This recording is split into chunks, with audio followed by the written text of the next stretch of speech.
listening to Bowie Baysox Baseball. Our coverage of today's game will start soon.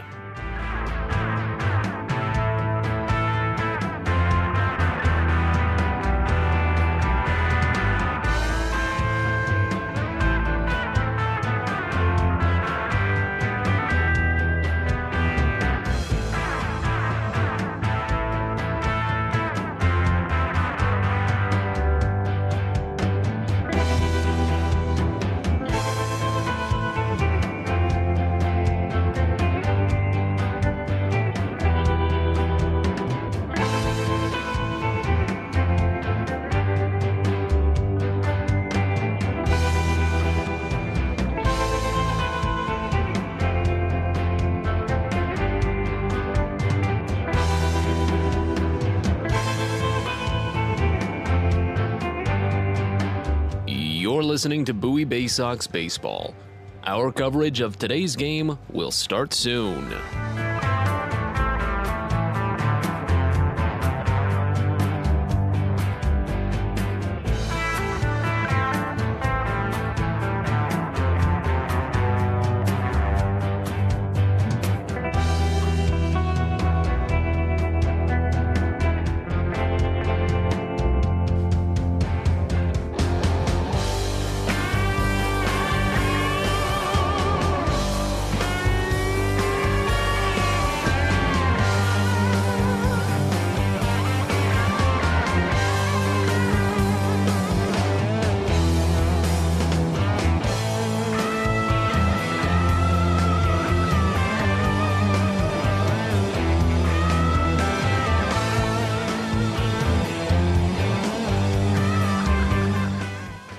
You're listening to Bowie Baysox Baseball.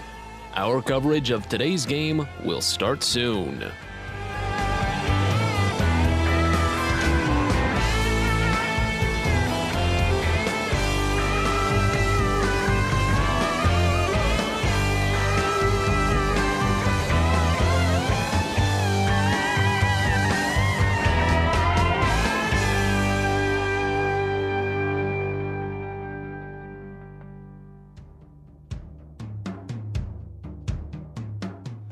You're listening to Bowie Baysox Baseball. Our coverage of today's game will start soon.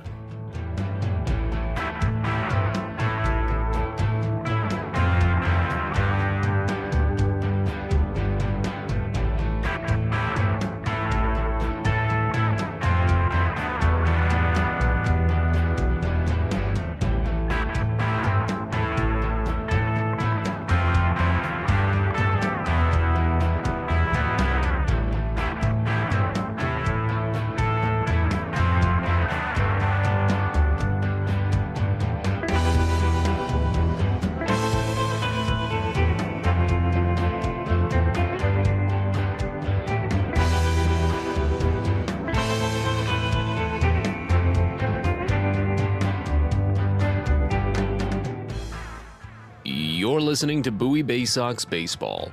Our coverage of today's game will start soon.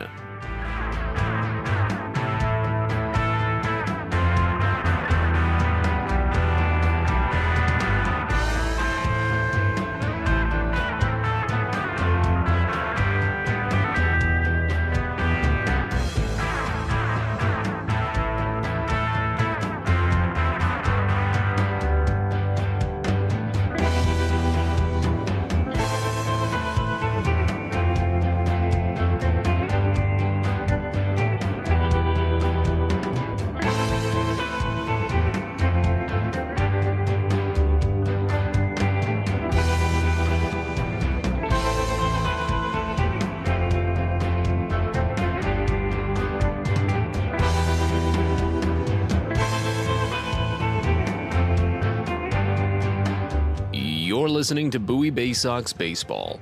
Our coverage of today's game will start soon.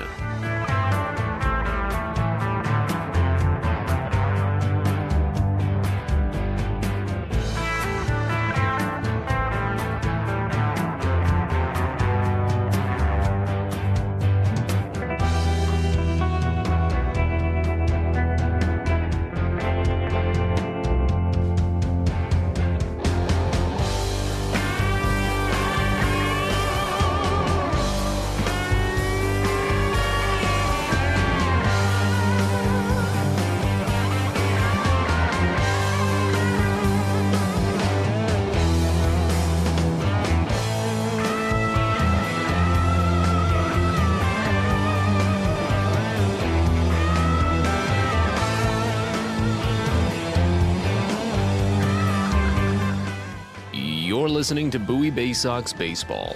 Our coverage of today's game will start soon.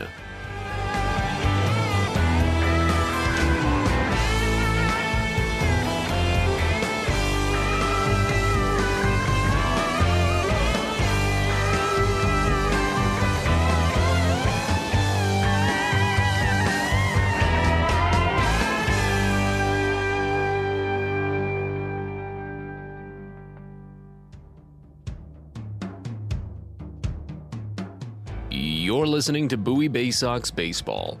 Our coverage of today's game will start soon.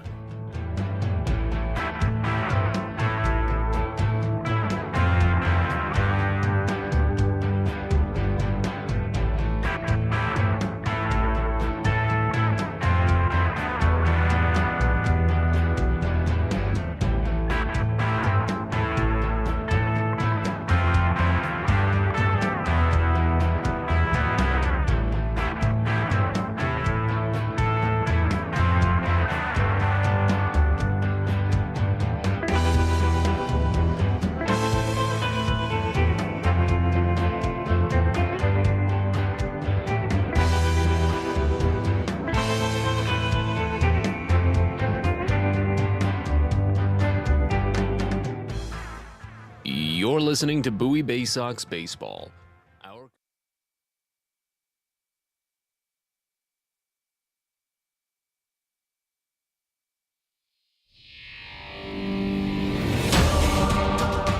Welcome to Bowie Baysox Baseball. It's time now for the DCA Imaging Systems pregame show. It's the DCA Imaging Systems pregame show from Canal Park here in Akron. We're getting set for Game 4 in this 6-game series between the Akron Rubber Ducks and your Bowie Baysox. So glad you're with us. Matt Sabatas with you from Akron, Ohio, as Bowie is coming off of their largest win in just over 2 weeks. So glad to see the Baysox really show the offensive prowess that had carried them to this point here in the second half. A 10-1 win over the Ducks. 6 for 9 the Baysox went with runners in scoring position. That was the biggest factor of yesterday's game, because in their previous 8 games combined, the Baysox had only collected 5 hits with runners in scoring position. So to get 6 hits yesterday and get it done, that was just icing on the cake. Of course, Bowie could have stopped after just 2 runs and left it at that. But at the way that the playoff race is shaping out, I said it twice yesterday, 3 times the day before, and I've been saying it all here in the second half, is that Bowie cannot slow down. They need to keep their foot on the gas, make sure that the opponents they face know how much damage Bowie can do. They want to try and outclass their opponents to make sure that they can carry momentum through the remainder of each series that they play. And that's exactly what Bowie needs right now, because as we get ready to look at the numbers for this game, we do always remind that with only 3 games left in this second half, Bowie still doesn't have tiebreakers, and they still need to be the first team in the Southwest Division. No ties, nothing. They need to be in first place in the Southwest Division to make their way into the postseason for the 3rd consecutive year. But as we look at today's game, let's open with the numbers. Starting with Bowie, it's game number 136 for the Baysox, a 67-68 record, 2-game winning streak for Bowie. They're just 4-6 over their last 10 still, and 30-36 when playing on the road. Akron is getting ready for game number 136 on the year as well, a 77-58 record, a 2-game losing streak. The Ducks are 6-4 over their last 10 and 38-28 when playing in front of home crowds here at Canal Park in Akron. Season series sees Bowie still in a comfortable lead. If the Baysox can win at least one of these final 3 games in the regular season, then they will have won the season series with Akron. So far of the 21 games played, the Baysox have won 12. Akron has won 9. In the second half, the Baysox are 40-26, while Akron is 37-29. In terms of the standings for the Southwest Division, Bowie is still, as mentioned, in that tie with the Erie Seawolves, but Erie maintains tiebreakers. So among the final 3 games of the regular season, Bowie just needs to win one more game than Erie. If they can do that, then they will be in the postseason. Akron at 37-29 in the second half is 3 games out of first place with 3 games left to play. Now, Akron does maintain tiebreakers over both Bowie and Erie. So, if Akron is able to sweep the weekend, take these final 3 games, and if Erie loses the weekend, they lose their last 3 games to Richmond, then the Rubber Ducks would still find themselves at the top of the Southwest Division. But that is a very slim path that requires a lot of help from outside sources. So, Akron might have the door shut on them. It just all depends. Altoona was eliminated from postseason contention last night. They're the 4th place team, 3.5 games out of first place with only 3 games left to play in the regular season. So Altoona is no longer in the mix.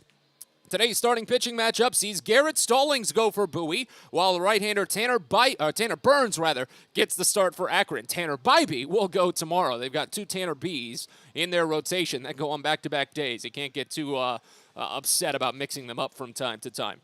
But starting with Burns, he's been plagued by short outings this season. He's only fired 84 innings in 20 starts. He's only finished the 5th 7 times out of those 20 starts, and he missed most of May on the injured list as well. Now, Burns has been a fly ball pitcher, and those efforts have hurt him at points this year. There was a stretch where he allowed 9 home runs in a 1-month span that went from mid-July to mid-August. Now, Burns was unable to finish the 5th inning against Bowie back in April, but he held Bowie to only 1 run on a sacrifice fly, and the Baysox did lose that game.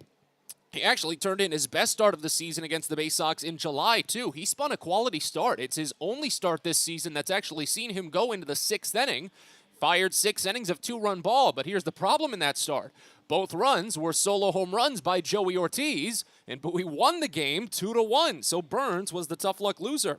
But then Bowie was able to get 4 runs against him in just a little over 3 innings. The last time that these 2 teams faced off, it was up here at Canal Park. It had a 2 RBI single by Maverick Handley and an RBI single by Connor Norby, highlighting that Baysox win. Now, Burns is currently rated as the Guardians' number 20 prospect by Baseball America, and he's got a good fastball that sits high in the mid-90s. He'll want to make good use of that and then complement it with his curveball, but the curveball can be a little bit tough to locate, especially for called strikes. And if batters lay off of it, then it leads to Burns walking a few more. He's walked 41 batters in 84 innings this season and leads to those shorter outings. That's what Bowie is most likely going to try for today. Of course, the home runs would be nice, but that could be a big part of what Bowie needs to do for today's win. As Garrett Stallings goes for the Baysox, now he has been a part of a tough trend recently for Baysox starters in which, much like Burns, they have not been able to really get too deep into their starts. In this series, Cade Povich is the only starter for Bowie that has been able to enter the 5th inning, but he still had a high pitch count for Bowie in that one. He was only saved by a 7-pitch 3rd inning, but Povich was near 80 pitches by the time he was done with the 5th. Yesterday, Chase McDermott needed 88 pitches for 4 innings, and Justin Armbruster the day prior needed 78 pitches for 4 innings. Last week, Garrett Stallings fired 96 pitches, a career high, and it only 4 1/3 innings of ball. He was at 75 plus going into the 5th inning, but he allowed 2 walks, a single to load the bases, and a bases clearing double. Bowie fell behind in that game. Fortunately, though, they were able to come from behind and win. Stallings, of course, took a no decision, though. His strikeout numbers have still been fine lately. For Stallings, it's just going to be limiting those walks, making sure his fastball can play well on the top half of the zone, and then making sure you don't get too sweepy with that slider into the left-handers, because, of course, Akron has the biggest ratio of left-handers on roster in the entire Eastern League right now. They're still coming at Stallings today with, 6 left-handers, 5 true lefties, and a switch hitter. So Stallings is going to have to be careful with those lefties. This season, they're hitting him at a .51 clip. Strikeout to walk ratio is fine. It's not as good against the right-handers, of course, but it's that contact, and Stallings is going to need to be careful about that contact.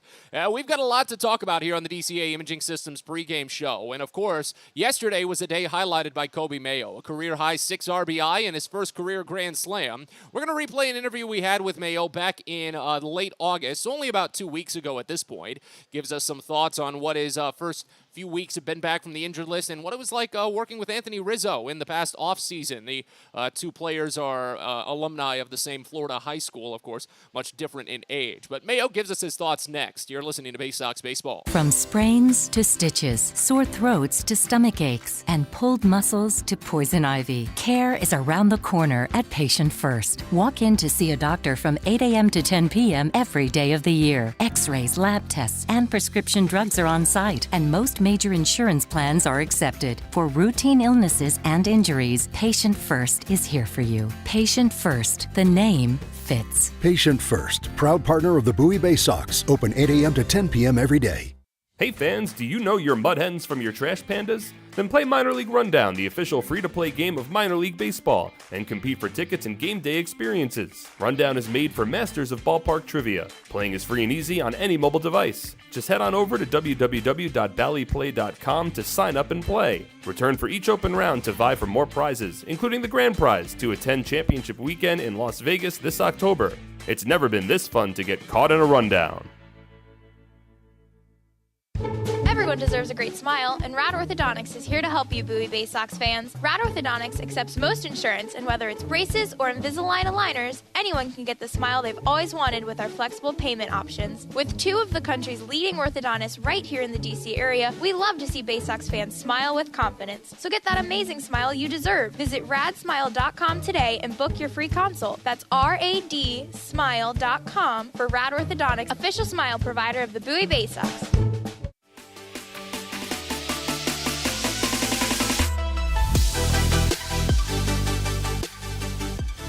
To work here on the DCA Imaging Systems pregame show as we prepare for Bowie and Altoona, game 3 of 6. Checking in with Kobe Mayo for I think the first time this season, if I'm not mistaken, and a big 2-run home run last night. Just quickly walk us through that plate appearance. What were you sitting on? What did you knock out of there? I went up there, just got back to basics, looked for a fastball, up in the zone, and sure enough, he threw it there, and I knew I couldn't miss it, and I didn't, and it just felt really good. Yeah. How have things been going for you, getting the reps in at third base, a little bit around the infield, but splitting mostly between third base and designated hitter? What's that been like for you? Yeah, I think just staying in the lineup is the most important thing for me, wherever I have to play, whether it's third, first, outfield. But it's been good, good mix, but I'm just excited to keep going. Yeah. What sort of growth have you perhaps been noticing in yourself, in your approach or your attack at the plate here at the AA level? Yeah, I think your approach just has to be a little bit more mature when you get up to these levels because pitchers are smarter, they're older, more experienced, and you kind of have to, get up to speed pretty quick. Is that something that this clubhouse focuses on at all, considering that it is one of the youngest clubhouses in the Eastern League? There have been a lot of times where you're facing older pitchers just about every single day. Is there any focus on that, or no, it's just go out and do your work? I think you can't worry about the age of the pitchers or the experience of them. Yeah. I think you got to go up there and just, look at the report, and every pitcher's, the same, whether it's you're 30 years old or you're 20 years old. I think you got to go up there with the same mindset no matter what, and the mindset that you're better than them, and that's it. Yeah. We're here with Kobe Mayo on the DCA Imaging Systems pregame show. Question I usually like to ask, especially in a first conversation. Say you're a scout, you're at one of your games and you're watching yourself play. What would you put down in your report, say, is one of your highest rated skills? I mean, I think the hit tools and the hit for power is a big one. Of course, I've not got off to the start I wanted to here, but I think that that's what happens when you jump up to a new level. That's the struggle comes with that a little bit, but you got to work through it, and that's what makes you better. You say you might not have gotten off to the start that you might have necessarily wanted to. What would you say would get you up to the level where you're happy with what you're producing? Yeah, I mean, I think just the AA pitching has been really good. doing what they want to do on the mound and spotting up pretty well. But, just, keep attacking, keep, swinging at my pitches. And I know when I put the ball in play, that's, my best tool, putting the ball in play, because usually when I do, it's pretty loud. So I think just keep putting the ball in play, keep having good at-bats, and just build off each at-bat. You're another key tool in what's been a great defensive infield for Bowie this season. What's it like getting to work with Joey Ortiz and Connor Norby like that as they sit on the middle while you sit at third? Yeah, I think we've built a good foundation with this infield, and, DJ has done a great job with us, making us work every single day and us wanting to work every day. Having those guys up the middle is great confidence, and, you have great confidence in them, and I think it's just been great. You went to the same high school as Anthony Rizzo, and you said that you've worked out with him in the past. What's that experience been like, working with someone kind of at the peak of their career and with a lot of major league years already under them? Yeah, I think he just brings, those guys who've been there and have been through the tough and the grind, and, he's a World Series winner, and I think it's just good to pick his brain a little bit, and he's one of those guys who you can talk to all day, and, he'll give you all the advice and pulling you in the right direction. Yeah, he's just a great guy to be around and just makes everyone around him better. Is there any bit or piece that he may have imparted onto you in some of your off-season workouts that you've really carried and brought with you out to in-season? It's just having confidence in yourself and build off at bats, and it doesn't matter if you're in an 0 for 30 slump or you're 30 for 30. Each at bat is you're 0 for 0 in that at bat, and you can't go back and change anything. So you just gotta look forward to your next at bat, because you can be 0 for 5 and your last at bat can win you the ball game. You've got a lot of family in town this week, from what I understand. Have you guys set any time aside to maybe visit Annapolis or Baltimore or D.C.? There's a lot of places you could go, obviously. Have you guys been getting out at all? Yeah, my parents have been up a few times. I think we're going to try to head out to Annapolis tomorrow, the next slate report we have. But, it's always good to have them in town. And then one last thing I always like to ask, we're on a long road trip, obviously the 2-weeker last week, and then Erie next week. You got a long day at the park, get back to the hotel. What have you been binging lately? What's the show on your favorite streaming service that you've been putting on to end the night? Yeah, I watch Big Brother. It's a reality show, yeah, on 3 times a week. So if I don't usually catch it when it's on, because we have games every night. So watch it the next day in the morning usually. Good start to the morning, and just YouTube, maybe some Netflix, but yeah. Kobe, really appreciate the time. Yep, thank you. That's Kobe Mayo here on the DCA Imaging Systems pregame show. Taking a break now. We'll be back in a bit. You're listening to Baysox Baseball. Are you interested in beginning or expanding on a career in the pipe fitting, pipe welding, or HVAC service industry? Are you interested in a career path that will set you up for life without experiencing any college debt? If you are interested in these things and you live in the D.C. area, the Steamfitters UA Local 602 Apprenticeship Program is the best choice for you. For more information about our apprenticeship program and how to apply, please visit steamfitters-602.org. That's steamfitters-602.org. Hey kids, the Baysox Futures Club is the best way to be a fan of the Baysox, and it's completely free for kids ages 3 through 12. Futures Club members get access to special members-only events, discount ticket offers, and free gifts for just signing up. Parents, head over to Baysox.com to sign up your kids, so don't miss out on all the promotions and giveaways at Prince George's Stadium this season and next. The Baysox Futures Club. Sign up now at Baysox.com.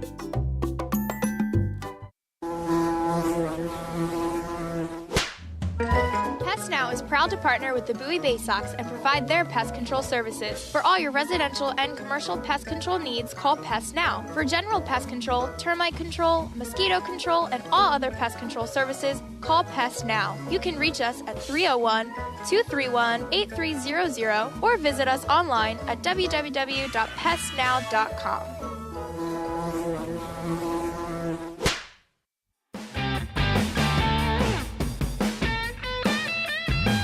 Back to Canal Park one final time here in Akron as we get ready to wrap up the DCA Imaging Systems pregame show. Matt Zabata still with you. Plenty of roster moves to discuss ahead of this one as Akron is taking the field. The Baysox have made a handful of additions brought up from High A Aberdeen. First one, Ramon Rodriguez, catcher, has appeared with the Baysox a couple of times this year, so he'll be available off of the bench today. While Nick Roth and Jake Lyons have also joined, two right-handed pitchers out of the Aberdeen bullpen. And then outfielder Dante Williams was brought up as well. Great speedster. He'll be the DH today and bat fourth in his Double-A debut. Should be excellent. As we get ready to go, we'll step aside one final time when we return. First pitch and all the play-by-play. You're listening to Baysox Baseball. Fielder's Choice Flex Packs with the Bowie Baysox. The best value to see the best games at Prince George's Stadium. You could save up to 30% on your selected seat from day one and enjoy a number of exclusive member benefits, including flexible exchange options, discounts on suite rentals, special access to the Diamond View restaurant, and a free members collectible at your first home game of the year. Get your pack now by calling 301-464-4865 or heading online to baysox.com. At DCA Imaging Systems, we provide a tenured team of office technology professionals ready to be your trusted advisors. From document creation, output devices, scanning and workflow, to document security and storage, we understand people print, not printers. Give DCA Imaging a call, 301-577-1021, or find out more about how we can help you. DCAimaging.com. DCA Imaging Systems, office technology made easy. Sky Shooter Displays by ZY Pyrotechnics will be lighting up the sky with top-of-the-line fireworks shows following Baysox games all season long. We will give you the best bang for your buck. Sky Shooter Displays include traditional shows, true pyro musicals, custom choreographed lays, and much more. The night sky is truly limitless, so don't be shy. Give ZY a try. Find out more by calling us at 570-328-1361 or visit us online, zypyrotechnics.com.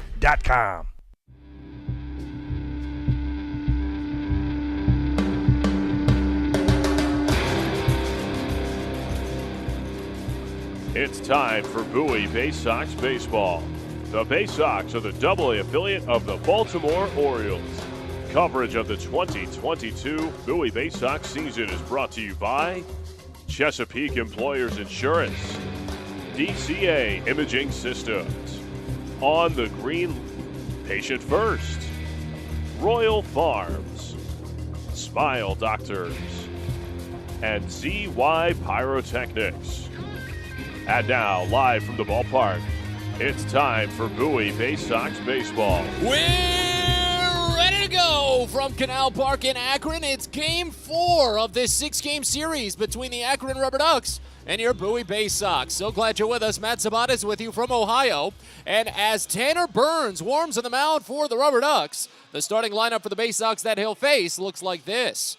Leading off at second base, you've got Connor Norby, followed by Kobe Mayo at third base, batting second. John Rhodes is in right field. He's batting third. Dante Williams is the DH in his Double-A debut. He cleans up. Toby Welk will be in left field batting fifth. Zach Watson in center field sixth. Maverick Hanley, the catcher, bats seventh. Andrew Dashbach at first base eighth. And Chris Given is the shortstop, batting ninth. Bowie is the Double-A affiliate of the Baltimore Orioles. They're managed by Kyle Moore, assisted by Brandon Becker, Josh Conway, Tim DeJohn, Billy Facto, and Chandler Geller. Calvin Christensen is the video coordinator. Lindsey Birchfield and Blake Wooten are the athletic trainers. Bowie is 67-68 on the season, 40-26 in the second half, a 2-game winning streak for the Baysox. And again, their lineup features Connor Norby, Kobe Mayo, John Rhodes, Dante Williams, Toby Welk, Zach Watson, Maverick Handley, Andrew Dashbach, and Chris Given, all to face off against right-hander Tanner Burns on the mound. Canal Park here in Akron is 319 feet down the line to right field, 327 feet down the line to left field, 400 feet to straightaway center field, but that's the deepest part of straightaway center. There is that hard cut in, an angled center field wall, but still with a massive batter's eye to counteract that. As Connor Norby gets back into the box, following what has been a great series for Norby and Mayo. John Rhodes has increased his production as well. He's batting .299, Norby, a .952 OPS in 61 games, 13 doubles, 2 triples, 16 home runs, and 43 runs batted in. The sun is already getting low in the sky as we've got this 7:05 first pitch tonight and tomorrow, a 6:05 first pitch scheduled for Sunday, as the Baysox have a big opportunity to maybe carry some ground into the Southwest Division standings. They're tied with Erie, but things are already going their way. As Norby's in the box, Burns sets, he kicks high and fires the first pitch home. It's a fastball, swung on and missed up and away. 0-1 to start. We're underway at 7:07 p.m. on a 77-degree, partly cloudy day here in Akron. Lots of sevens there. Mild shift on, a decent gap up the middle of the infield, however. The 0-1 is bounced foul first base side, 0-2 on Connor Norby, who went 2 for 4 yesterday at a 2 RBI double in the 8th inning. But that was just a little bit more extra for the Baysox in what was already a big offensive showing. They took down Akron 10-1 last night, a big win. Now the 0-2 pitch in from Burns, and Norby watches high fastball miss. It's 1 ball and 2 strikes. It was the biggest win for Bowie in just over 2 weeks. The Baysox had won by 4 runs the night prior. The 1-2 pitch, and Norby watches another high breaking ball. It's 2 balls and 2 strikes. But a 7-3 win 2 nights ago, 10-1 last night. Again, the largest win since Bowie took down Erie 15-5. That was in the second game of that 6-game series up at UPMC Park. The 2-2 pitch here, and Norby cracks it out to deep left center field. Rodriguez looks up, and there it goes! It's the second time in 3 days Connor Norby says goodbye. He leads off the game with a solo home run, and Bowie leads 1-0. It's his 17th of the season, his 4th this year to open up a game, and his 8th in the first inning of ball games this season. Just a remarkable run for Connor Norby here in 2022. And now Kobe Mayo will bat. First pitch into the righty, and Mayo fouls one off over to the right side. It's 0-1.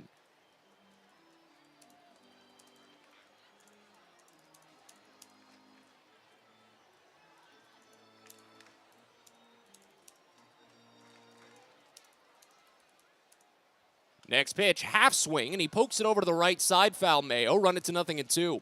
A career-high 6 RBI for Kobe Mayo last night.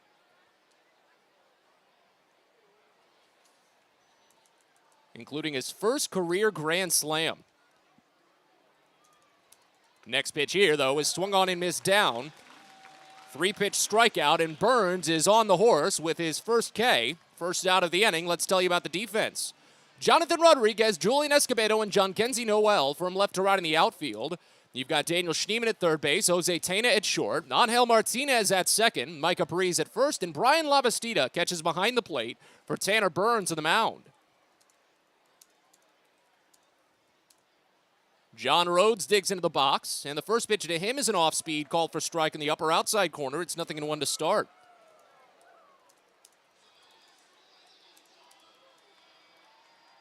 .200 average for Rhodes, .574 OPS in 22 games, 3 doubles, 2 triples. Still looking for his first AA home run. As the next pitch, a slider misses up and away. It's 1-1.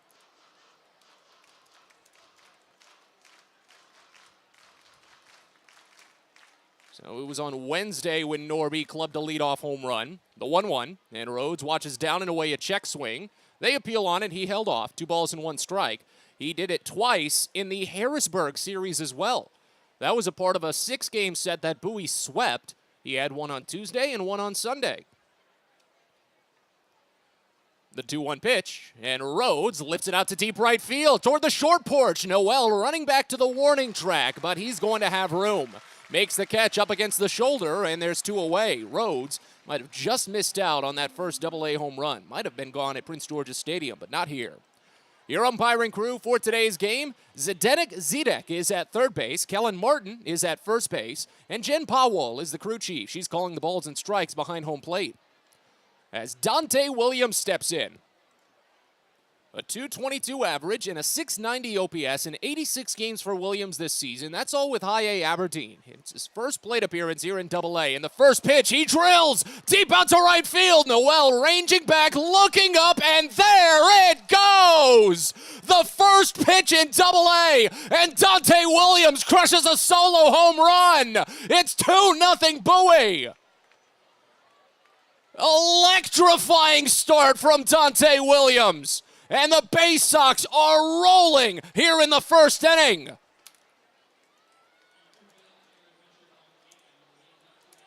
He had 4 home runs with High A Aberdeen all season. And now the Baysox are already ahead by 2 on Williams' 5th homer of the year.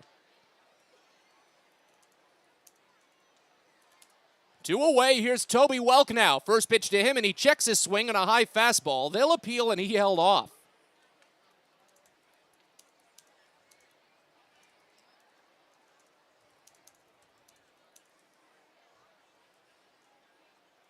Here's the 1-0, and Welk watches a called strike, lower inside corner. Run the count even at a ball and a strike. 235 average for Welk, a 700 OPS. As the next offering is poked over toward short. Deep in the hole, a low bounce picked by Jose Tena. Sidearm toss is a bit low, but in time. 6-3 putout ends the inning. But what a great start for the Baysox. A leadoff home run by Connor Norby. A solo home run for Dante Williams on the first pitch of his Double-A career. We go to the bottom of the first. Bowie 2, Akron up to bat. You're listening to Baysox Baseball. When your commercial plumbing project calls for a job done safely and on time, then your job calls for the plumbers of Local 5 Washington, D.C. Local 5 will always deliver the most skilled and well-trained plumbing craftsmen in the DMV. If you're a contractor who needs safe jobs done well, you need the plumbers of Local 5 Washington, D.C. Start your partnership with them today. Visit local5plumbers.org. That's local5plumbers.org. At Luminous Health, we want you to feel your best. This summer, take the time to catch up on your annual health screenings. Visit us at our Anne Arundel Medical Center, Doctors Community Medical Center, or one of our primary care offices in your neighborhood. At Luminous Health, you are the MVP. Learn more at luminoushealth.org.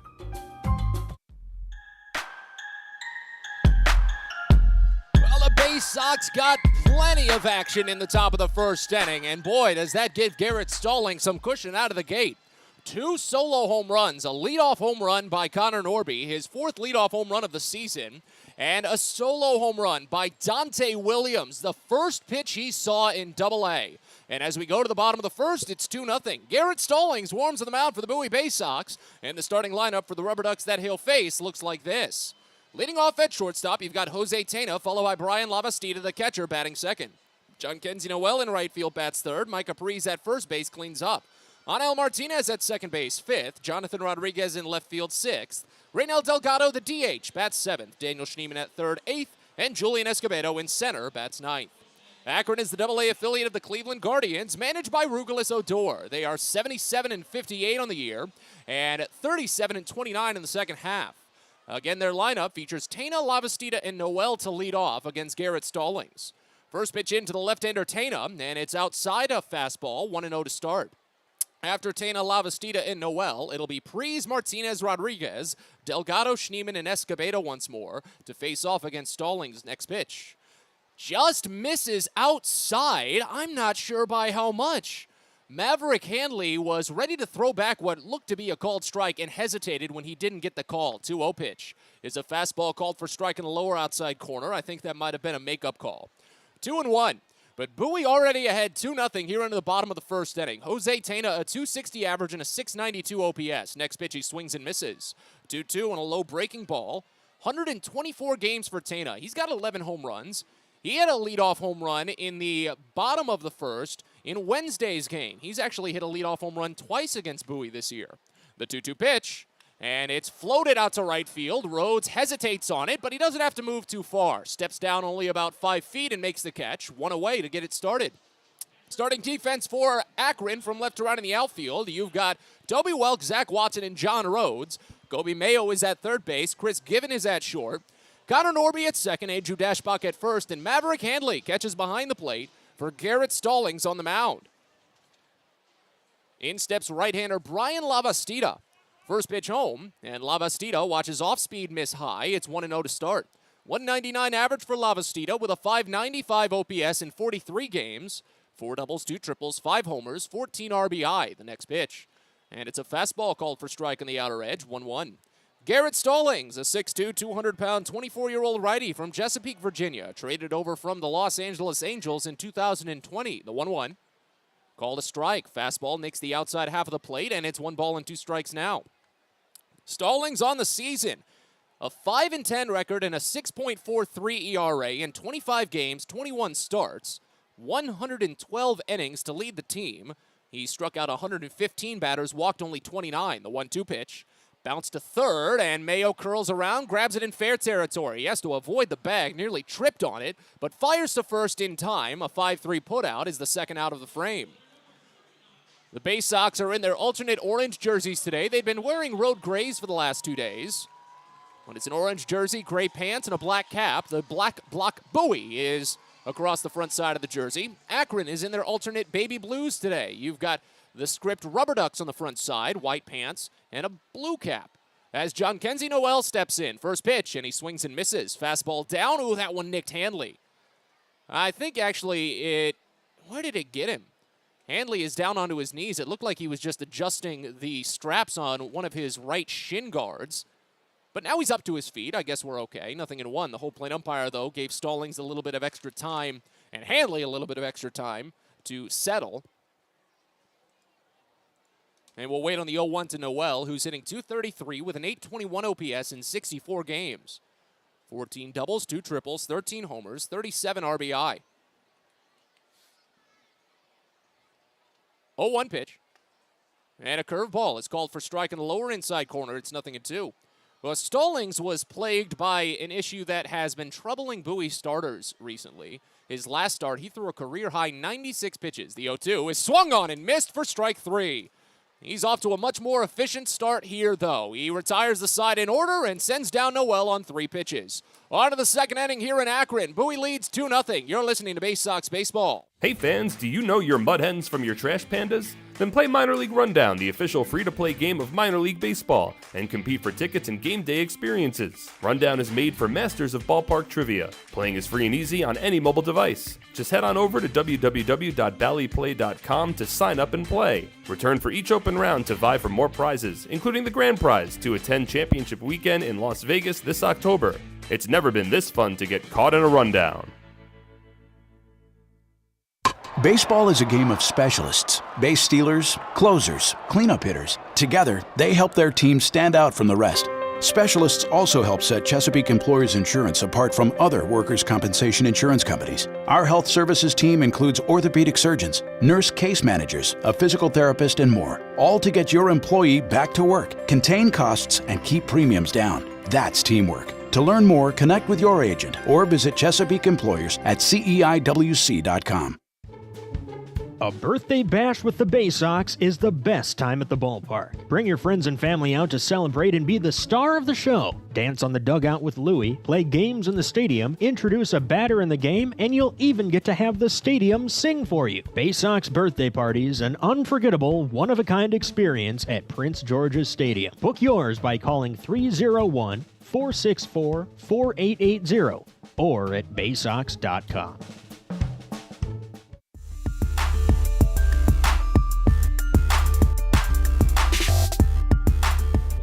Already on to the second inning here in Akron as the Baysox are holding on to a 2-0 edge. A pair of solo home runs for Bowie. As Tanner Burns gets back to work, he'll start off with Zach Watson at the plate for the Baysox. 6, 7, and 8 with Watson, Maverick Hanley, and Andrew Dashbach set to bat. First base plays in on the baseline. I don't think I've seen Watson attempt a bunt all season. First pitch. And he swings and misses on a curveball down and away. 0-1 to start. Watson, a 194 average and a 569 OPS in 92 games. 11 doubles, 3 triples, 8 homers. 30 runs batted in this season. As Burns turns, kicks, and fires the 0-1. Watson again swings and misses off speed. It's 0-2. Watson is very rarely at this point even being given anything resembling a fastball over the last few days. He's riding a 5-game hit streak, and that's all nice and such, but there have been a few times where he's just swinging at some interesting off-speed stuff. He did pick up 3 hits yesterday, though. Akron finally wised up late. The 0-2 pitch, and he reaches for it, fouls it off slowly to the third base side. Count stays at 0-2. Tanner Burns, a 6', 210-pound, 23-year-old right-hander from Decatur, Alabama. He was a competitive balance A-round selection, 36th overall in the 2020 draft. He went to Auburn. He's good friends with Ryan Watson. The 0-2 pitch, and it's floated over to first and over the outstretched glove of Mike Caprice. Gets into right field, and Watson's trying for two. Noel barehands it, throws to second, and it got Watson. Oh, he can't believe it. He feels as if the tag wasn't even there. The first base umpire made the call. It was a barehanded throw from Jhonkensy Noel that bounced in. And Watson feels as if he was cheated out of a double. That was a close one. He won't make more of an argument about it. Kyle Moore won't make any much of an argument about it. But that is the third time in the last two games that the Baysox have run themselves into an out. In the third inning yesterday, they ran into 2 outs when Connor Norby tried to take an extra bag on a single, and Cesar Prieto got picked off, both in the third. Here's Maverick Handley, first pitch, misses outside, and it's 1-0 to start. So in the books, that goes down as a 9-4 putout after a single to right field. But Watson does extend his hit streak to a season's high, tying 6 games. The next pitch into Handley is called a strike in the upper outside corner, 1-1. 234 average and a 768 OPS for Handley. Burns is 3-6 this year, a 3.42 ERA. 20 games, all starts. The 1-1 pitch, and Handley gets a piece into the mid of the catcher. It's 1-2. Problem for Burns has been distance. 20 games. He has only been able to manage 84 1/3 innings. That's fewer than 5 innings per start. It's barely over 4 innings per start. He struck out 88 batters and walked 41. That's where the short outings come from. He's allowed 11 home runs, now 13 when you include the 2 today. 1-2 pitch, and Handley lines one foul. Lifted up the third base side and out of play. Count stays. 11 doubles and a triple for Handley, 11 home runs, and 44 RBI. As Bowie leads 2-0 here in the top of the second. 2 solo home runs in the first inning. One by Connor Norby, one by Dante Williams. And now the 1-2 pitch. Handley takes a hack at an outside fastball. Got a piece into the netting right side. Count stays at a ball and 2 strikes. Opponents are hitting Burns at a .224 clip this season. And this is already his 4th appearance against Bowie. Here's another 1-2, and Handley again fouls it off. That one in on the hands and back to the screen. Count stays.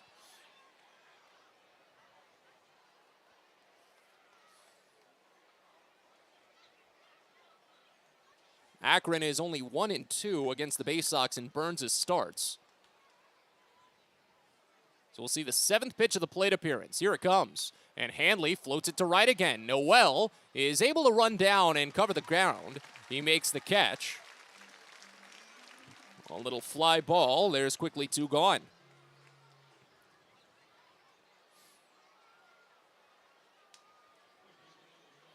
But Burns has been the losing pitcher in 2 of the 3 starts. He didn't pick up the win in the other one because he only went 4 1/3 innings. So here's Andrew Dashbach. First pitch. And he watches it miss down. 1-0 to start. 197 average for Dashbach this season, a 703 OPS in exactly 100 games. 11 doubles and no triples. The 1-0 pitch. And he watches a curveball for called strike. Inside half, it's 1-1. 15 home runs for Dashbach, 45 RBI. 1-1. He got a piece, but it goes back to the screen. It's a ball and 2 strikes. Yeah, Burns and Baysox starter, well, former Baysox starter, current Norfolk Tide starter, Ryan Watson, were teammates at Auburn. Good friends when the Baysox made their last trip to Akron. It was the last series that Ryan Watson played for Bowie. The 1-2. And Dashbach floats it foul right side out of play. Count stays. And I caught up with Watson following Burns' start that week. And he said that they went out to lunch the day of the start. Didn't really share any trade secrets as they're in opposing organizations now, but it was just nice to catch up. That's the fun part about the small world of baseball. Another 1-2, and Dashbach swings and misses on a breaking ball down and inside. Baysox get a leadoff single, but with runner thrown out trying to stretch it into a double, they only send the minimum to the plate. Bottom of the second coming up. Bowie leads 2-0. You're listening to Baysox Baseball. Get the best deals at Prince George's Stadium with weekly promotions all season. Tuesdays are Military Appreciation Night. Purchase a box seat at the ticket office with a proof of service and you'll only pay half price. Bring along your furry friend on Woof Wednesday, and it's the best happy hour around every Thursday from 5 to 6:30. $2 Bud and Bud Light drafts with other beer specials throughout the year, and live music to get your night started. It's always a great time at the ballpark, so get your tickets now at Baysox.com. Sky Shooter Displays by ZY Pyrotechnics will be lighting up the sky with top-of-the-line fireworks shows following Baysox games all season long. We will give you the best bang for your buck. Sky Shooter Displays include traditional shows, true pyro musicals, custom choreographed plays, and much more. The night sky is truly limitless, so don't be shy. Give ZY a try. Find out more by calling us at 570-328-1361 or visit us online, zypyrotechnics.com. On the Green Incorporated is your lawn care team, providing professional organic-based lawn care programs for residential and commercial lawns. Our lawn care programs provide ballpark quality results. Each service is custom tailored with guaranteed results for even the toughest lawns. On the Green also offers outdoor pest control services. Mosquitoes, ants, ticks, and more. Safely and effectively control insects and enjoy the outdoors this summer with On the Green Incorporated. Go to onthegreeninc.com.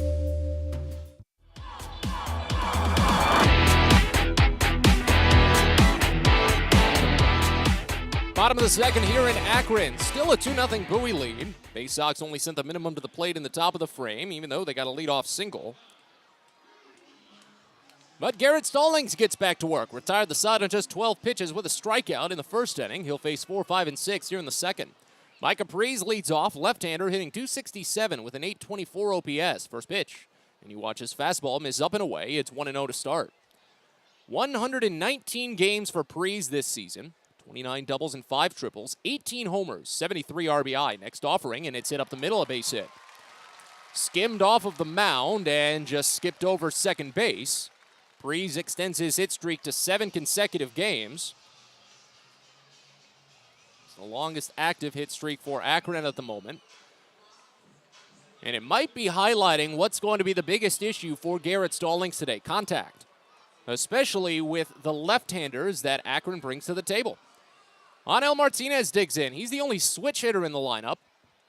.260 average and an .864 OPS. In the first pitch, runner goes. It's high for a ball. Throw to second is late. Chris Given had to run in late to try and even get the throw from Maverick Handley. And by the time he could get his glove onto Micah Prees' foot, Prees was already up to his elbows against the bag. I don't think Bowie anticipated Prees to go that quickly, but when Akron's already down 2-0 in a game where if they lose, they're eliminated from postseason contention, you can't get too surprised when they're aggressive. 1-0 pitch to Martinez is under the knees. It's 2 balls and no strikes. I mentioned the contact is going to be an issue for Stallings today. Left-handed batters are hitting .351 against Garrett this year. 2-0 pitch. Popped up, foul, third base side. Mayo sprinting, and it just gets out of his reach. If it was a little higher in the air, maybe he could have reached into the opposing dugout and pulled it back, but it fell so quickly that he didn't really have much time to make that a possibility. Count goes to 2-1. But with Stallings and his high contact rates against left-handed batters, it's not as if Akron tried to stack the lineup with lefties. They just have so many lefties on roster. But there's 6 left-handers in the lineup today. The 2-1, and it's floated into center field. Watson initially was stepping in, but now he jogs back. Runner will tag. Watson gloves it, fires to third, but it's cut off by Given at short. A productive out for Martinez as Micah Prees advances 90 feet. That's an important run right now. It would make it a 1-run game. Jonathan Rodriguez will bat now to see if he can maybe drive that run in. If he just gets it out of the infield, he would. And the infield will play in if Prees wants to try and get speedy on contact. Rodriguez, a 198 average, 645 OPS this season in 25 games. First pitch.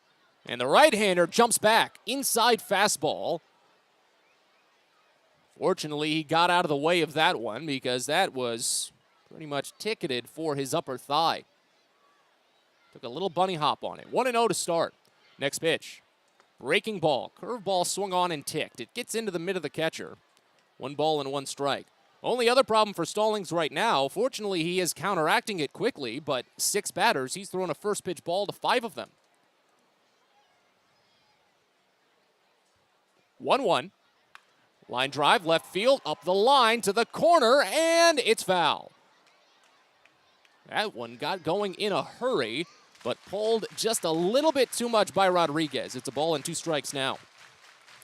Runner at third, 1 away here in the bottom of the second inning. Bowie leads 2-0. Thanks to solo home runs. One by Connor Norby to open the game, one by Dante Williams on the first pitch he saw in Double-A.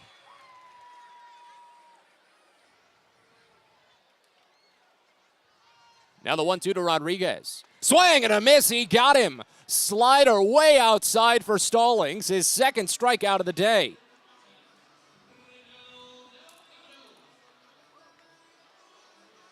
Pretty easy to say, that was a needed strikeout for Stallings.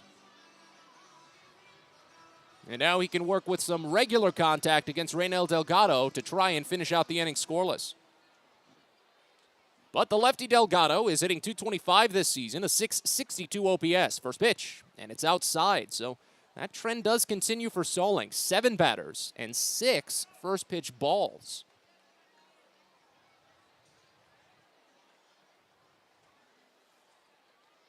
Three homers for Delgado this season, including 1 this series. The 1-0, and he floats it up the third base line. It's out of play. Just sliced a little too much. It's 1-1. At least that, I said it, Stallings has been counteracting those first pitch balls, which is what's most important. He's not actually gotten to ball 3 on any batter yet. He's only gotten to a 2-ball count on 2 batters so far. The 1-1 here is a breaking ball down, so make it 3 batters that have seen a 2-ball count.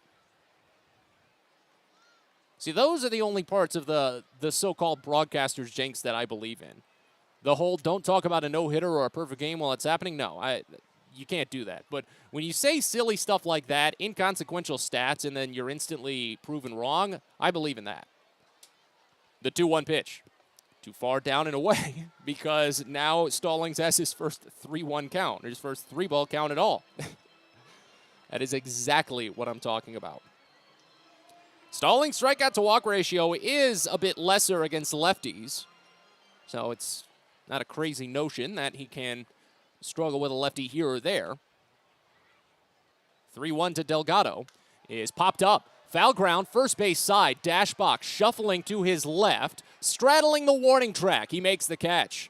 Leadoff single, steals second base with no one out, but he's left stranded at third. We go to the third here at Canal Park in Akron. Bowie leads 2-0. You're listening to Baysox Baseball.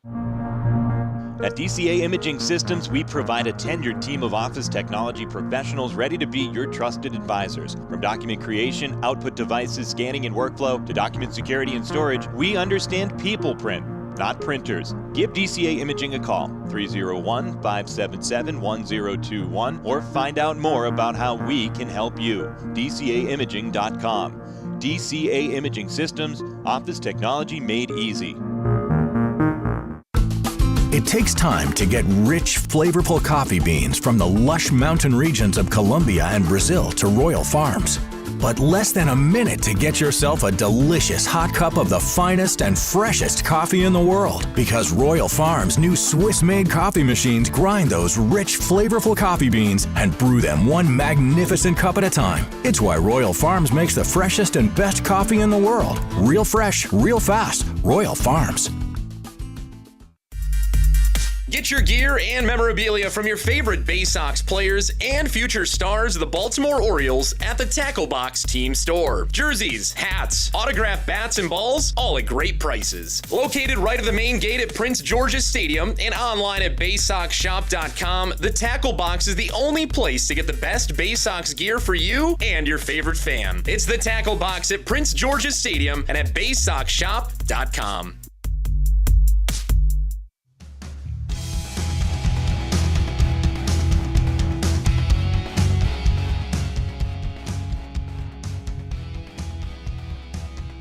On to the third inning here in Akron, a 2-0 Bowie lead. Chris Given will lead off for the Baysox.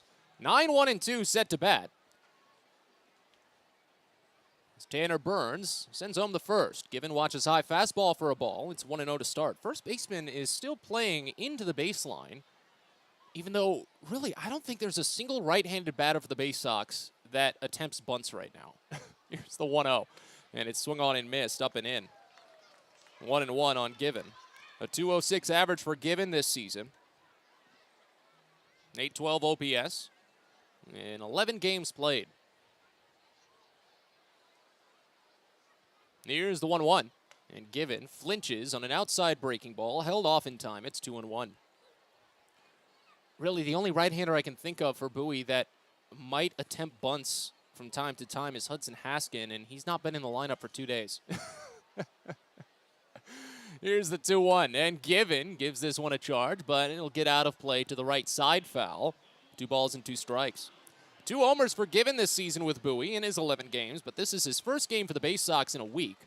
Hasn't played since the 9th. Infield plays him a regular depth now. Outfield a shade the other way, but relatively deep. 2-2 from Burns, and Given watches it under the knees. First full count from either pitcher today. Opponents against Burns are hitting just 192 on full counts. He struck out 16, but walked 26. That's part of the reason he has had so many short outings this year.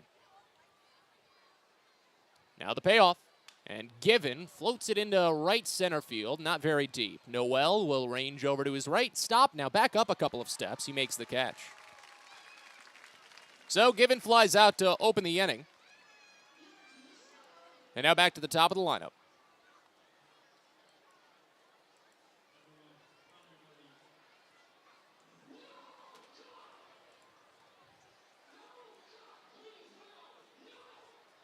Here's Norby. First pitch home. You watch his slider called for strike. Lower outside corner. It's 0-1. So Norby's home run to lead off the game. I mentioned it. 4th time this season he started the game with a home run. Considering he hasn't played his entire season in the leadoff slot, that's notable. 0-1 pitch. He's called a strike on the outside edge. It's 0-2. Including today, how many games has Norby actually led off? 46. So that's like a 1 in 10 chance Norby opens a game with a home run. Here's the 0-2. Burns holds the leg for a little bit and fires up and in. Norby fouls off a changeup. Count stays at 0-2. Burns trying to mess with the timing there with bases empty. But to take Norby's just a fantastic run even further, he now has 11 home runs in the first inning of all of his games this year between Bowie and High A Aberdeen. 0-2 pitch, and he watches high changeup miss. 1 ball and 2 strikes. 11 home runs in the first inning of games. That is the most home runs in baseball. Most in the minor leagues, most in the major leagues. Austin Riley and Jose Altuve each have 10 home runs in the first inning. Norby has 11. 1-2 pitch. Fastball down and away. 2 balls and 2 strikes.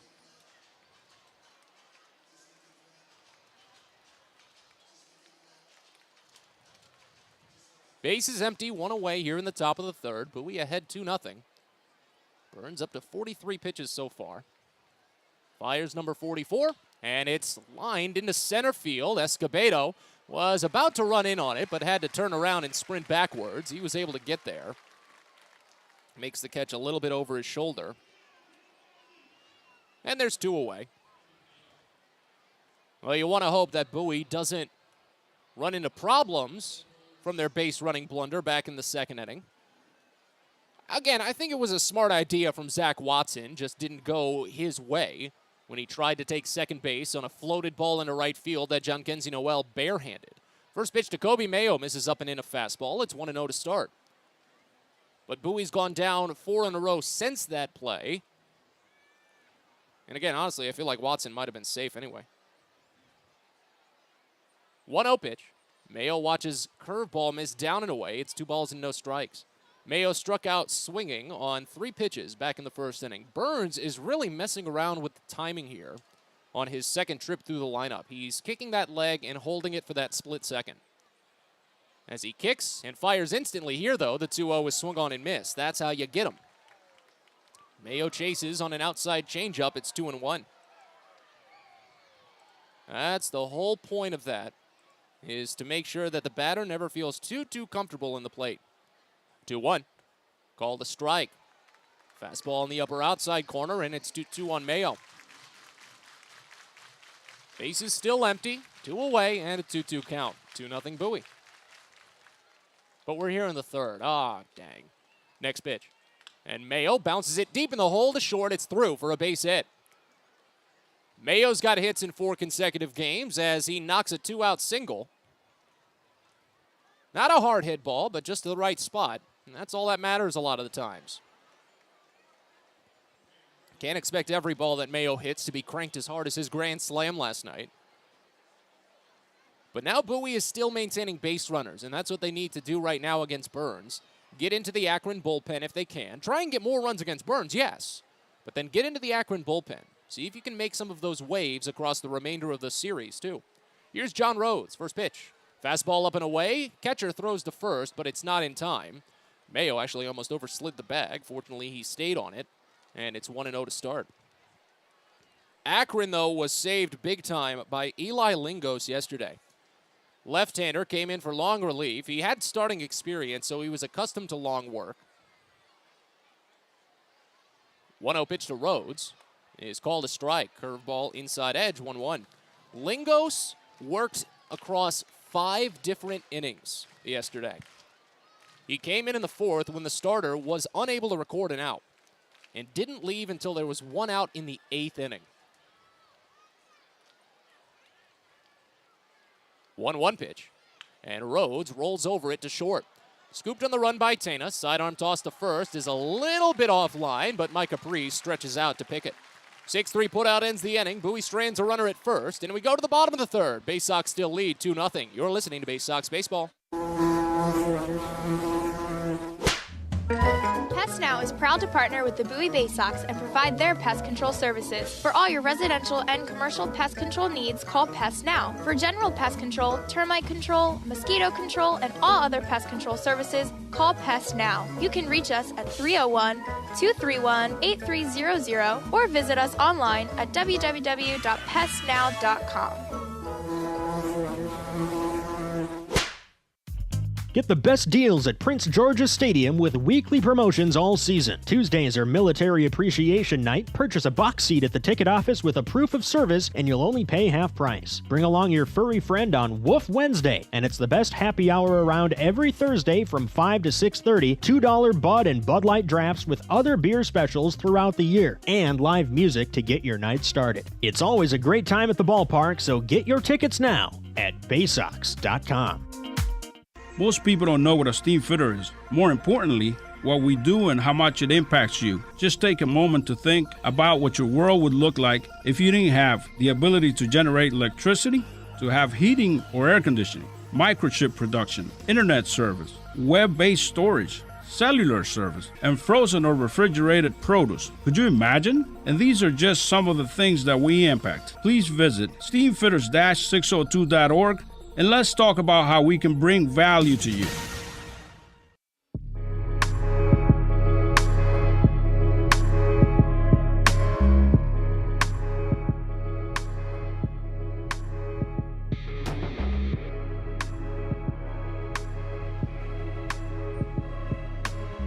Bottom of the third here in Akron. Baysox leading 2-0 as Garrett Stallings gets back to work.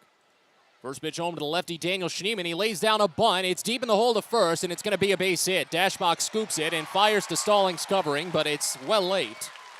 The infield was not prepared for that chance, and Schneemann lays down a bunt single to open the third inning. Left-hander has hits in back-to-back games, and 4 of his last 5 now. Don't want to see that become a trend for Akron, but if that's what they're going to have to resort to even try and get base hits, that should tell you that Bowie is putting together good work on the mound. And against a guy like Garrett Stallings, who doesn't let prior plate appearances phase him too much, that might not mean much. As Julian Escobedo steps in, but we're going to have to watch the stolen base attempts. First pitch, called a strike. Fastball lower inside corner. It's 0-1. .213 average for Escobedo, a .622 OPS in 115 games. Now, Kobe Mayo was playing in at third for any sacrifice attempt, but now he backs up. Schneemann has 20 stolen bases this year in 24 tries. A pickoff throw to first does not elicit a tag. So we'll wait on the 0-1 pitch to Escobedo, who's got 16 doubles and 2 triples, 6 homers, 38 runs batted in. 2-0 Bowie leads. Schneemann stays put. Next pitch is popped foul behind home plate. Gets out of play. And it's no balls and 2 strikes. Number 9 batter having a bit of a slow series. Escobedo, though, did pick up the home run last night. That was the only Akron run. Hit it on the first pitch of this third inning. And now he comes up with a runner at first and no one out. 0-2 pitch. Swung on and belted deep to right field. Rhodes is back up against the wall, and we've got a tie game.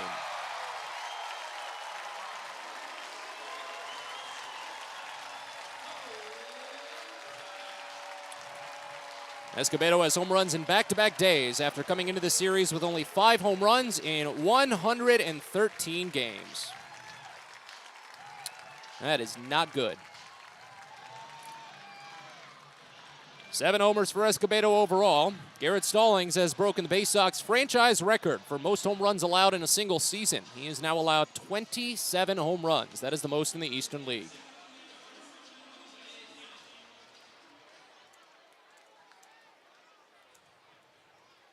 First pitch home to Jose Tena, and it's fouled off left side. 0-1 to start.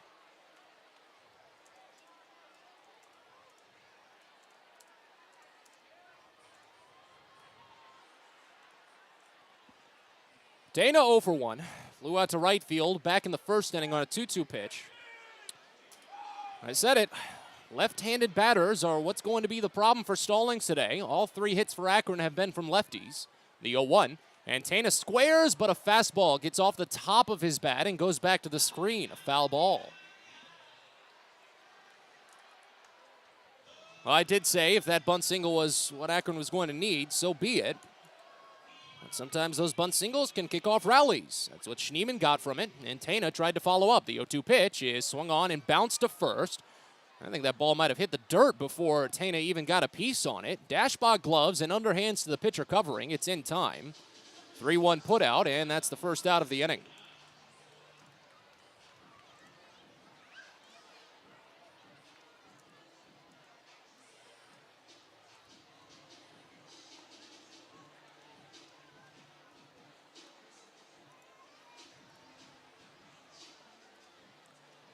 Here's Brian Lavastida, grounded out to third his last time up. First pitch, and he sprays it foul to the right side.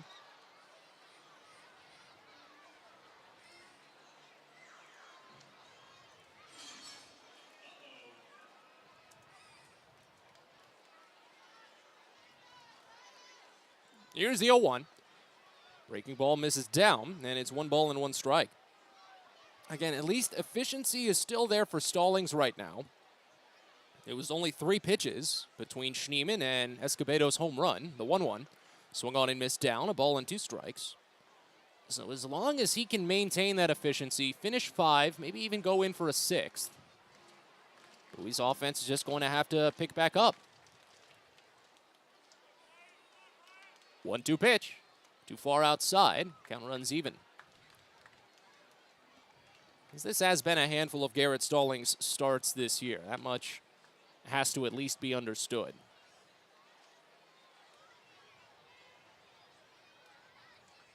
So remember, the Baysox have only won 7 games that he's appeared in this year. As the 2-2 misses outside, count runs full. First full count for Stallings tonight. Opponents are .224 against him on full counts. 21 strikeouts, 18 walks. He quickly winds and fires the next. It's in there for strike 3. Got a fastball on the bottom edge of the zone. Lavastida thought it would sink down a little bit, but it didn't. And as soon as it crossed home, he knew it was it. Third strikeout for Stallings. Second out here in the third.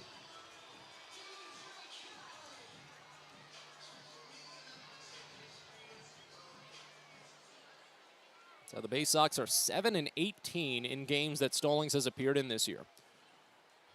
First pitch to John Kenzie Noel, misses down and away. It's 1-0.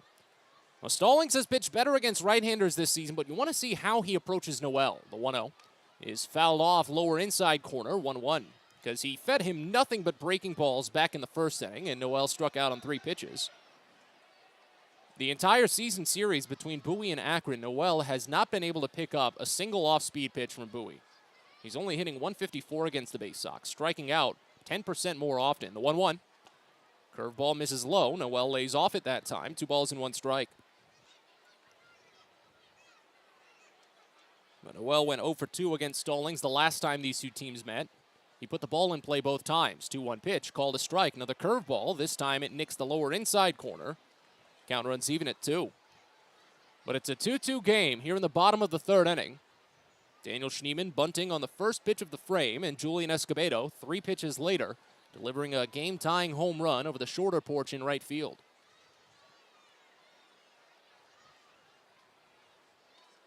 Stallings holds. Couple of deep breaths, and has time to fire the 2-2. Swing and just a piece. Slider outside as it goes back to the screen. Count remains.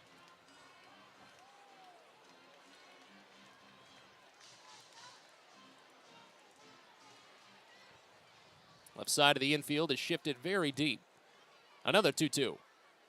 Breaking ball misses down. Back-to-back full counts for Stallings. Now, just as I was praising the efficiency, this inning is extending a little bit. That was the 19th pitch of the frame. Now the payoff. In there for strike 3. A curveball. And Stallings strikes out 2, looking to end the inning. But the game is tied. Leadoff bunt single and a game-tying 2-run home run by Julian Escobedo. We're on to the 4th, a 2-2 game. You're listening to Baysox Baseball.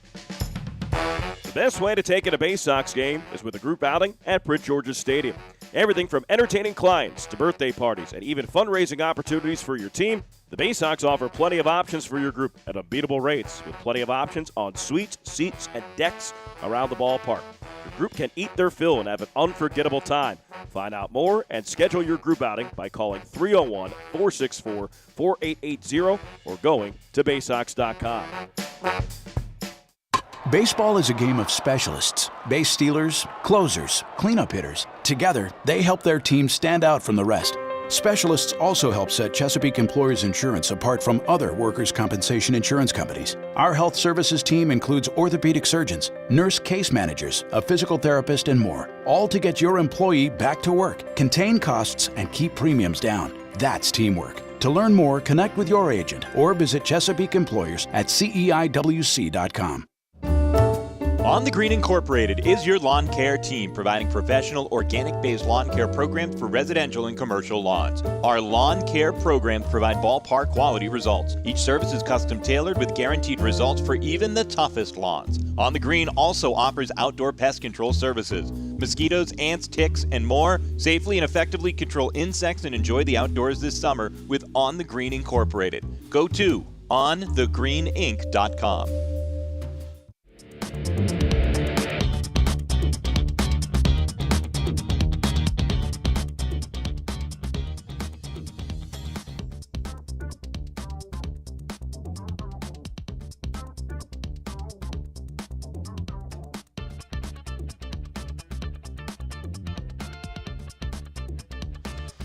Fans, don't forget about Patient First. Care's around the corner at Patient First. Urgent care that's open 8 a.m. to 10 p.m. every day of the year.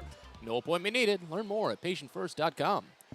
4th inning here in Akron, a 2-2 game as Dante Williams leads off. Cleanup batter, first pitch, and he watches a called strike. Change up on the outside edge, it's 0-1. Williams homered on the first pitch he saw in Double-A back in the first inning. It was a fastball that pretty much came belt high. Knuckled it out to deep right center field, and it gave Bowie a 2-0 lead at that point. 0-1 pitch, misses up and away, and it's 1 ball and 1 strike. But Burns is back to work. He's at 54 pitches now after these first 2 to Williams. He needed 20 pitches back in the 3rd inning. That was his longest inning, the 1-1. High fastball, 2 balls and 1 strike to Williams. After him, it'll be Toby Welk and then Zach Watson to bat. And if any of them reach, Maverick Handley will follow. 2-1. Fastball under the knees, make it 3 balls and 1 strike. Well, Williams was very noted for his plate presence and his speed. at High A Aberdeen. 15% walk rate, only a 25% strikeout rate. 3-1. And he watches a called strike on the outside half of the zone. Runs the count full. You can kind of tell in the way that the home plate umpire was winding up. She thought it might have been a called strike 3 there. She had to stop herself mid punch-out motion and just go to the regular strike 2. But Williams calls for time. He's granted time. And Burns will try again. Second full count he's seen today. Pitch. Yeah, check swing. High fastball. They appeal. He held off. Third base umpire making the call on that one. Couple of palms in the Akron dugout. Point upwards to the sky in confusion at the call. But Williams draws the free pass. First walk given up by Burns today, which is actually a bit surprising, considering his 4 walks per 9 rate this year. So give up his first here in the 4th is something. And now here's Toby Welk, first pitch. And Welk watches off speed, called for strike on the outside edge. It's 0-1. Now I mentioned Williams' speed. 23 steals in 28 attempts with High A Aberdeen, not last season, this season. And the catcher, Brian Lavastida, has not caught many this year. The 0-1. Welk lays off of a low curveball. It's 1 ball and 1 strike. Lavastida has allowed 31 stolen bases in 37 total attempts this year. Williams' lead does not seem to be too big. Pickoff throw to first, and they nearly got him, but the throw was not fully received. And I think the ball might have actually hit off of Williams a little bit. Dirt might have gotten into his eye because he's up right now and just kind of circling around the base. The umpire is granted time. And first base coach Tim DeJohn is out and talking with one of the athletic trainers. Or maybe it was an elbow guard? I think, no, it's his batting gloves. His batting gloves were in his pocket, and he just got rid of them.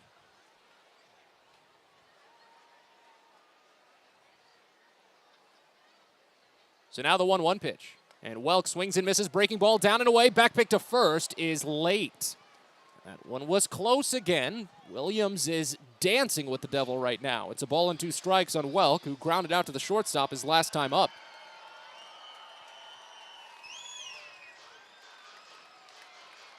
It's a bit understandable for Williams right now. Burns is doing an excellent job at varied timing mechanisms between his come set and his deliveries. 1-2 pitch, and Welk swings and misses. Another back pick. This one much more late, but Welk strikes out swinging. That's the 3rd strikeout for Burns. He's collected only 1 per inning so far. Didn't get any in the 3rd, of course. But now with 1 away, here's Zach Watson. Again, this is the other problem for Bowie with their lack of left-handers in the lineup. And that's what helps out Akron with their abundance of left-handers in the lineup. Bowie doesn't get that extra little half step from runners at first with an obstructed view of the catcher from a left-handed batter. First pitch to Watson. Williams feigns the takeoff, and Watson swings and misses on a curveball. Watson swung and missed at each of the first 2 pitches he saw in the 2nd inning and then floated a single to right field, but got thrown out trying to stretch it into a double. It was a good attempt, but the throw just barely got to him. The 0-1 pitch, and Watson holds off on an up and in breaking ball. 1 ball and 1 strike. I mean, this might be the best opportunity to steal, though, because I said it in his last plate appearance. Zach Watson has not been seeing fastballs over his last few plate appearances. He just doesn't. Pickoff throw to first. This one late. Williams takes some aggressive slides back into the base, though. He practically bounced up against the base with that right shoulder. That's the first pickoff in this plate appearance. And now the 1-1. Watson pops it up into center. So even if Williams had taken off, he'd have to retreat now as the center fielder runs down. Escobedo makes the catch. So a leadoff walk, but now there's 2 away.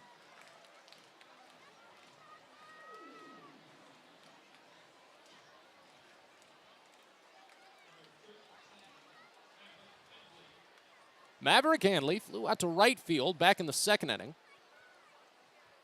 Did it on a 1-2 pitch as we're tied at 2 here in the top of the 4th inning. Bowie led 2-0. Burns sets. First pitch home. And Hanley watches a ball in the dirt. Again, probably could have been a good pitch for Williams to take off on. It's 1-0 to start. But it's 66 pitches for Tanner Burns so far. He's been able to reach 90 once before. That was actually his last start. 5 2/3 innings against Harrisburg. Pickoff throw. No tag this time. But that is already the 5th pickoff throw from the pitcher. Make that the 4th pickoff throw from the pitcher. But the 7th overall when you include the pickoffs from the catcher. Here's the 1-0. Hanley floats it up the first base line, skied high toward foul ground. It will slice out of play. 1 ball and 1 strike.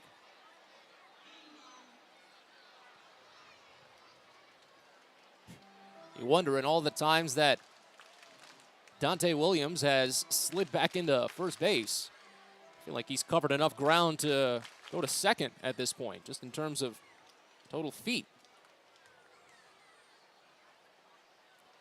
Burns glances at the runner, but comes set at the chin. 1-1 to Hanley. Williams takes off, but the pitch is fouled. High fastball goes back to the screen. Bowie has just not been able to time up their stolen base attempts properly. Granted, that was more of a hit-and-run attempt. But the statement basically remains, Bowie's hit-and-run attempts have not been successful. Foul balls and flyouts abound. And now it's a ball and 2 strikes. Williams could try again. He stays put, though, and Hanley watches breaking ball outside for ball 2. Hanley thought it was strike 3. The pitcher and catcher thought it was strike 3. Hanley just started walking back to the dugout. I've never seen that from the batter. The home plate umpire didn't even flinch.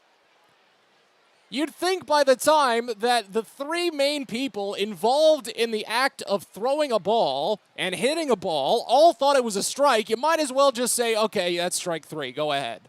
But it goes to 2-2. Okay. Williams takes off. Next pitch is swung on and missed for strike 3 anyway. So all of that bluster for nothing. Bowie gets a leadoff walk, and they strand him at first.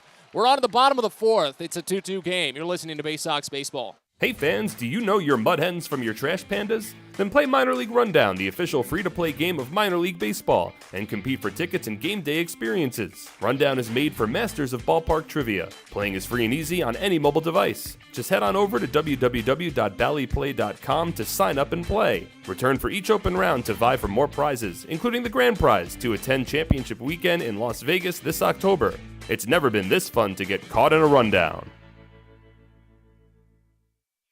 Sky Shooter Displays by ZY Pyrotechnics will be lighting up the sky with top-of-the-line fireworks shows following Baysox games all season long. We will give you the best bang for your buck. Sky Shooter Displays include traditional shows, true pyro musicals, custom choreographed plays, and much more. The night sky is truly limitless, so don't be shy. Give ZY a try. Find out more by calling us at 570-328-1361 or visit us online, zypyrotechnics.com.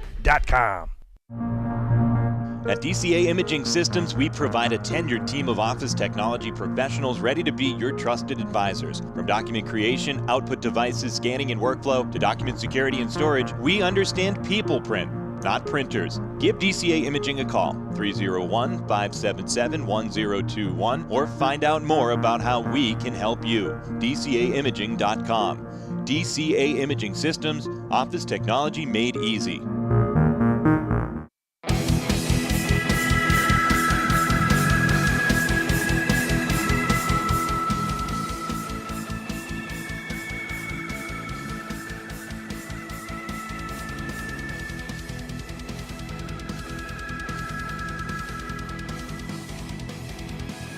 Bottom of the 4th inning here in Akron, a 2-2 ball game. Garrett Stallings will try to keep it that way.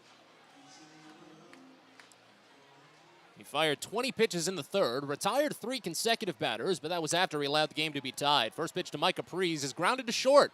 Connor Norby, or Chris Given rather, doesn't even have to move. He scoops it between the legs and fires to first base in time, 6-3.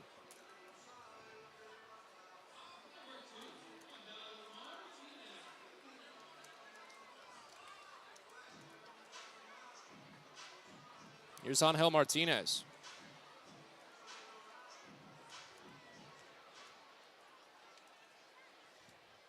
First pitch to the switch hitter is called a strike. Fastball in the lower inside corner. It's 0-1. Martinez flew out to center field back in the second inning. We've got a mild shift on for the switch hitter batting lefty. Next pitch home, and it misses down. 1-1 strike.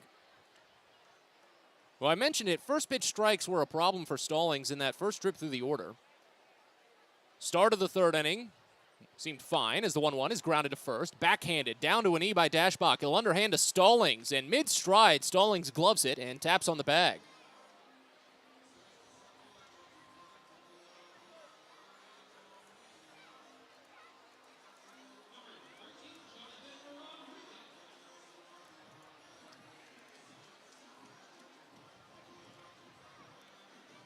Here's Jonathan Rodriguez.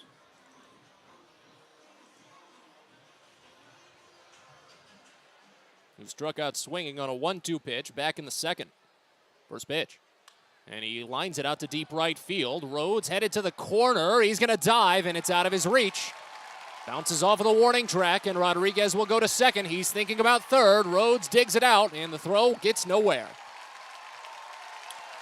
It's a 2-out triple for Rodriguez. Rhodes has been showing some excellent range in right field this season, especially the last couple of nights. But that one was just a little too far for him.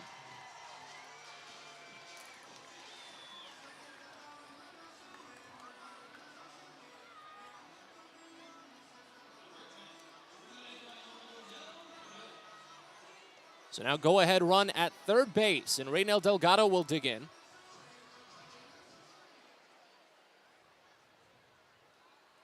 First pitch. Breaking ball up and away. It's 1-0 to start.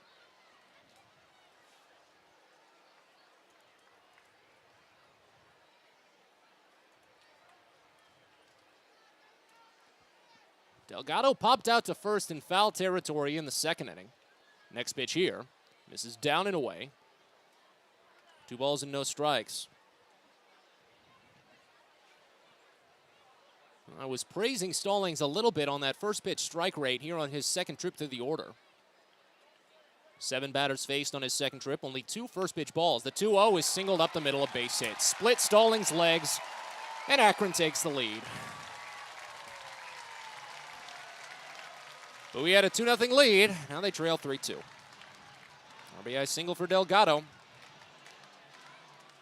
29th RBI on the year. He's got hits in 3 consecutive games. And now here's Daniel Schneemann.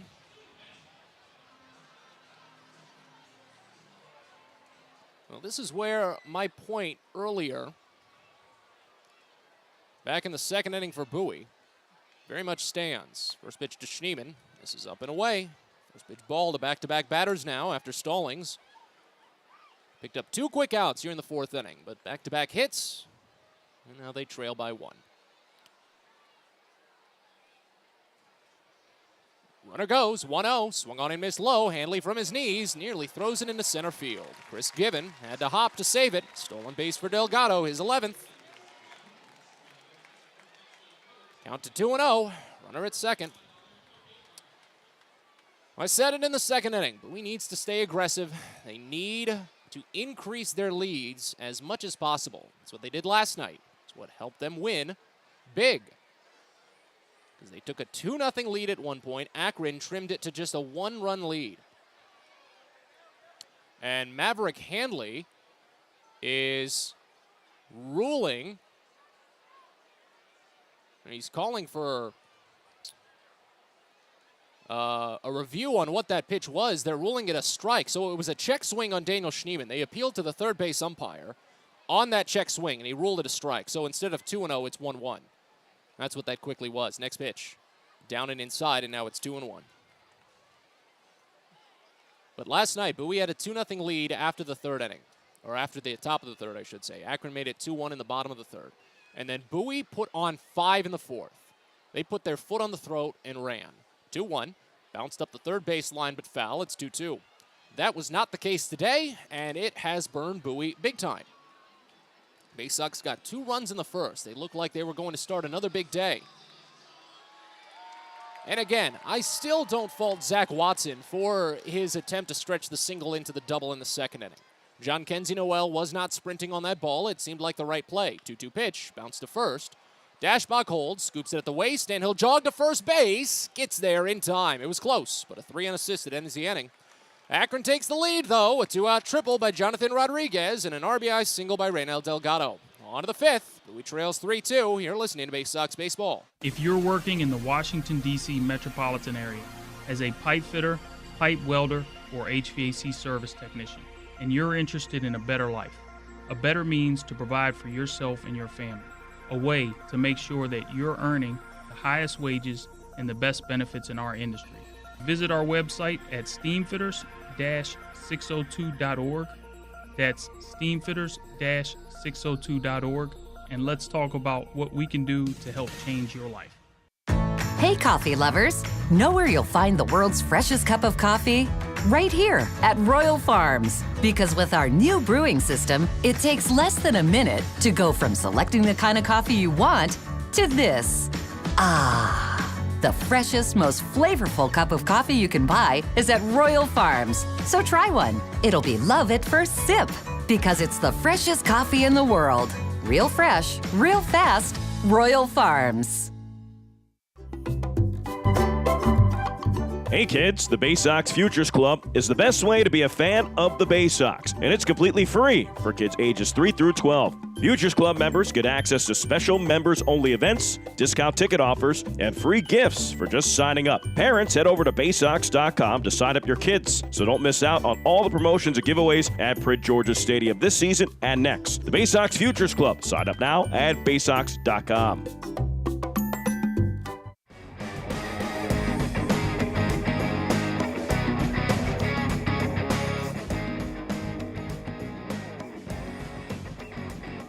On to the fifth inning, Bowie needs to get back to work. They had a 2-0 lead, but now they trail 3-2.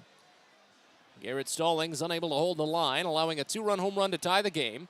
And then in the fourth inning, a 2-out triple and an RBI single to give Akron the lead. Andrew Dashbach leads off as Tanner Burns continues to deal. The first pitch, a high-bouncing ball to short, taken at the chest by Jose Tena, and he drops the ball. Could not make the transfer. Error for Dashbach to reach safely. 15th error for Tena in 70 games at shortstop this season. And now the Baysox have tying run at first to open the inning. This is exactly what Bowie needs to work with. Maybe go after a high fastball to start. Sure, that's not the best, but you got one on base. Make something out of it, like you did yesterday. But we went 6 for 9 with runners in scoring position. Chris Given steps in. He squares to bunt at the first pitch. Pulls back, and the curveball is called for strike anyway. Given flew out to right field on a 3-2 count back in the third inning. As a goose just flew over left field, Given sends a shot that way. Out to deep left, Rodriguez looks up, and it's gone. Chris Given says goodbye. A 2-run home run to left field, and it's 4-3 Bowie. A go-ahead blast for his third of the season. And the Baysox are back in front. 2 batters into the fifth. The third homer of the game.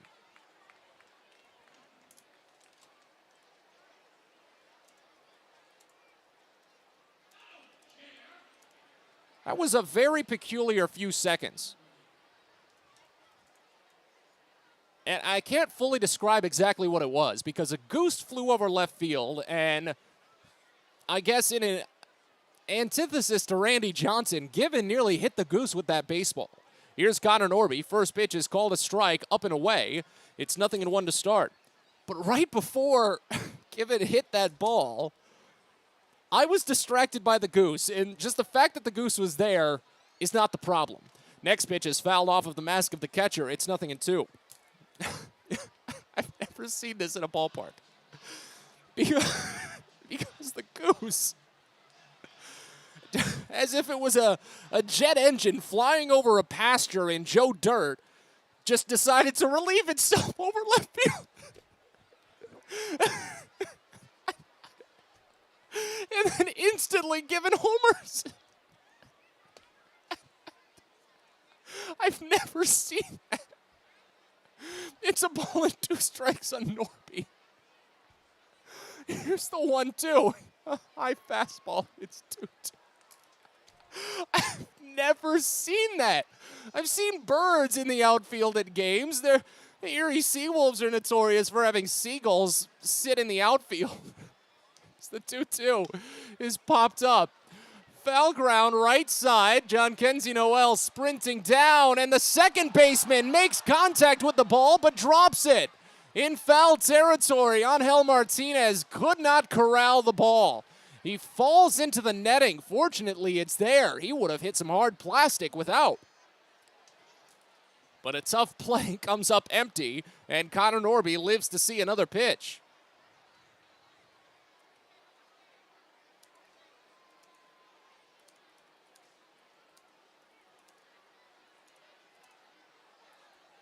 So a 2-2 count with bases empty, no one out.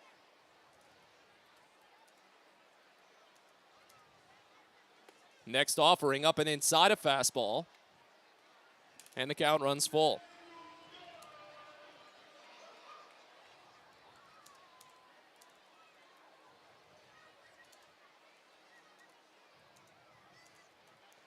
(3-2) up and in.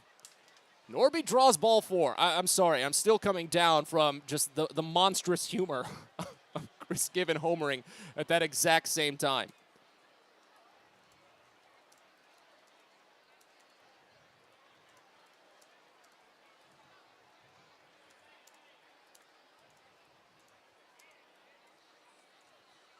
So we got a mound visit. Second walk of the game for Tanner Burns. First 3 batters have reached safely in this inning. Of course, Dashbach reached on an error, so the run against Burns there was unearned. Given was, of course, an earned run, but Norby's aboard, still with no one out. We do have a chance, though, to look around the rest of the Eastern League. It's a wild day. Of course, Bowie is always watching the Erie game. The Richmond Flying Squirrels jumped ahead to a 4-0 lead over the first 5 innings. 3 home runs got the job done. Brett Arbach homered to left field in the first. Riley Mahan homered to right in the second. And then Ricardo Genovez had a 2-run blast in the 5th. But Erie is inching back. Kai-Wei Tang has allowed 2 runs in the top of the 6th inning. But they moved into the bottom of the 6th. Richmond still leads 4-2. So the quick meeting is over. Akron does not have any action in their bullpen just yet. But Burns is up to 80 pitches after 4 innings plus 3 batters. First pitch to Kobe Mayo. And it's a breaking ball, misses under the knees. 1-0 to start.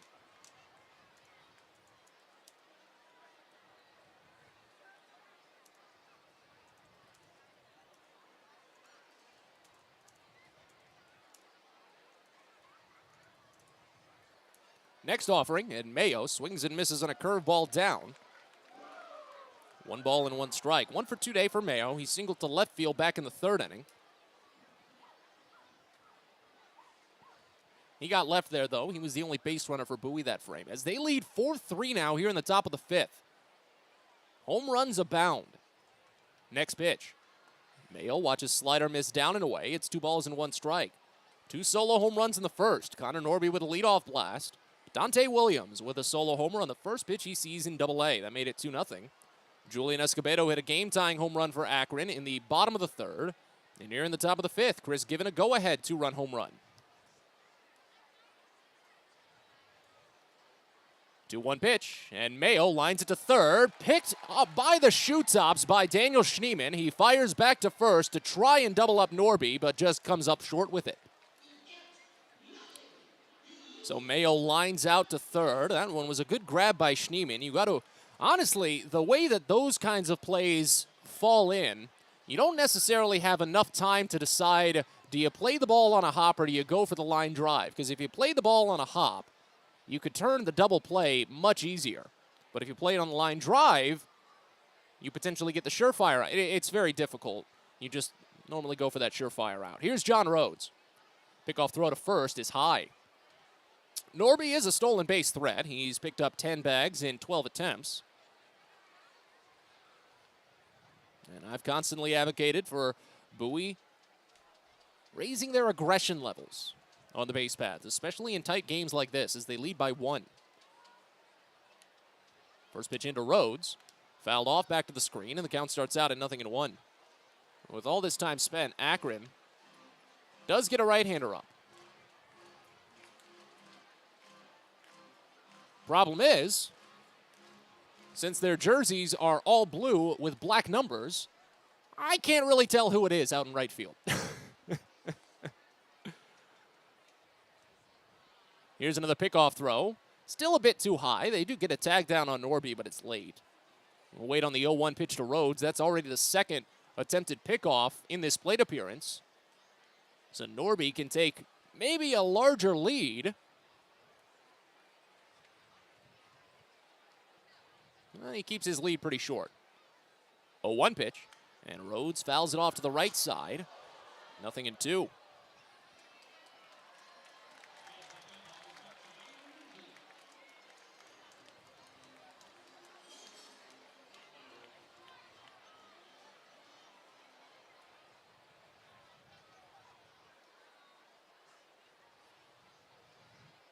Runner at first, 1 away. Bowie ahead 4-3.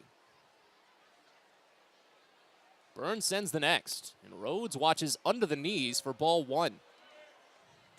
Seemed to be he wouldn't have been opposed too much if that was called for strike 3, but he didn't flinch from the box after it came through. It just runs the count to a ball and 2 strikes. Again, there have already been 2 pickoffs. I bet you with a 1-2 count, Norby could try for a steal here. Stays put, 1-2, down and away. Would have been a good pitch to do because Lavastida didn't catch the ball fully. Rolls in front of home plate, and the count goes to 2 balls and 2 strikes. Just based on who's thrown in this series,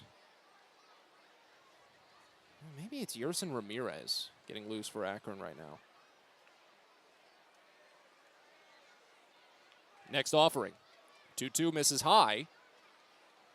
Rhodes fell behind, no balls and 2 strikes, and it's run full. But Akron lost reliever Luis Oviedo earlier today. He went up to AAA.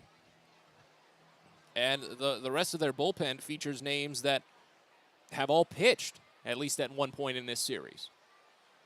Norby takes off. 3-2 is down and away for ball 4. Throw to second is irrelevant. They might have gotten Norby, but it's the 3rd walk of the day, 2nd walk of the inning for Tanner Burns. Insurance run in scoring position. Still only 1 out here in the 5th inning. And let's see, was that enough time for the reliever to warm up?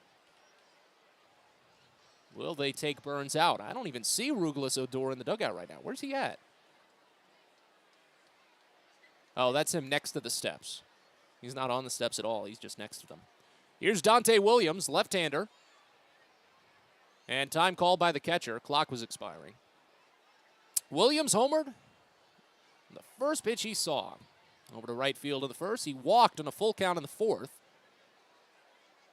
But only attempted to steal once and was pulled back on a foul ball. He got left at first base. First pitch to him here is outside. Off speed, starts the count out at 1-0. So just as I was making this point in the 2nd inning, the Baysox have brought the situation back, and the point needs to be made again. Don't stop. You've got the lead, but don't stop. 1-0 pitch, misses down and inside. 2 balls and no strikes. Williams has already proved a critical asset here in his AA debut. Bowie leads by 1. They had 6 hits yesterday with runners in scoring position after only having 5 hits in the same situations over their last 8 games combined. Keep that train rolling. The 2-0 Inside, slider nearly hit Williams' foot, and it rolled away from the catcher slightly. Williams actually had to hop out of the box to make sure he didn't contact the ball. 3 balls and no strikes. At this rate, Burns is up to 93 pitches. It's only the second time all season that he's thrown more than 90. So Williams is the last batter Burns is going to face. His best hope is to get a double play. Williams hit into 5 of them with high A Aberdeen. 3-0 pitch. Popped up. First base side, foul ground, ranging to his right, Prees. Warning track, he stops, but it gets out of play. Well, the way he just kind of hovered midway through the warning track, didn't even touch the net, made you think he might have caught the ball, but by the time it came down, it was about 5 rows deep. 3 balls and 1 strike here on Williams.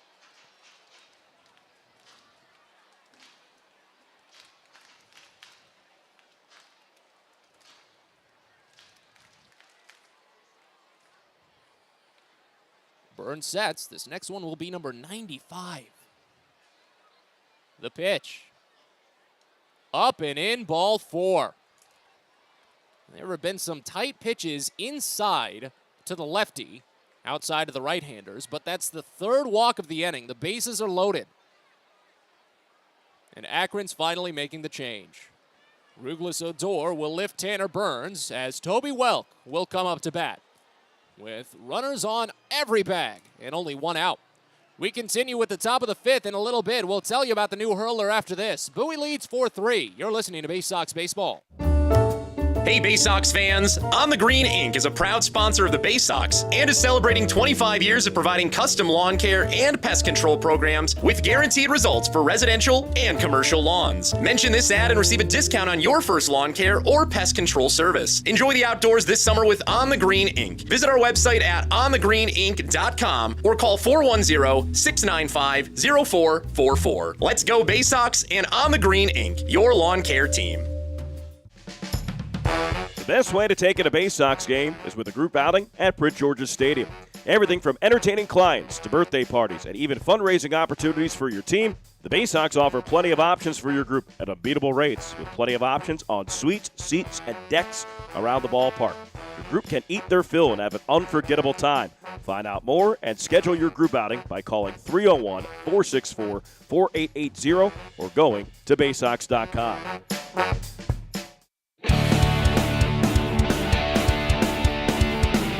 Continue on with the top of the 5th inning here at Canal Park in Akron. Let's reset for you. The Baysox have already put 2 runs on the board in this frame. A go-ahead 2-run home run for Chris Given to bring us to our current 4-3 score. Tanner Burns walked a batter. Kobe Mayo lined out to 3rd, and then back-to-back walks have loaded the bases with only 1 out for Toby Welk. Burns is not done. All 3 runners belong to him, but so far, 4 1/3 innings. He's allowed 5 hits, and so far 4 runs, 3 of which were earned. He struck out 4 and walked 4, allowed 3 home runs.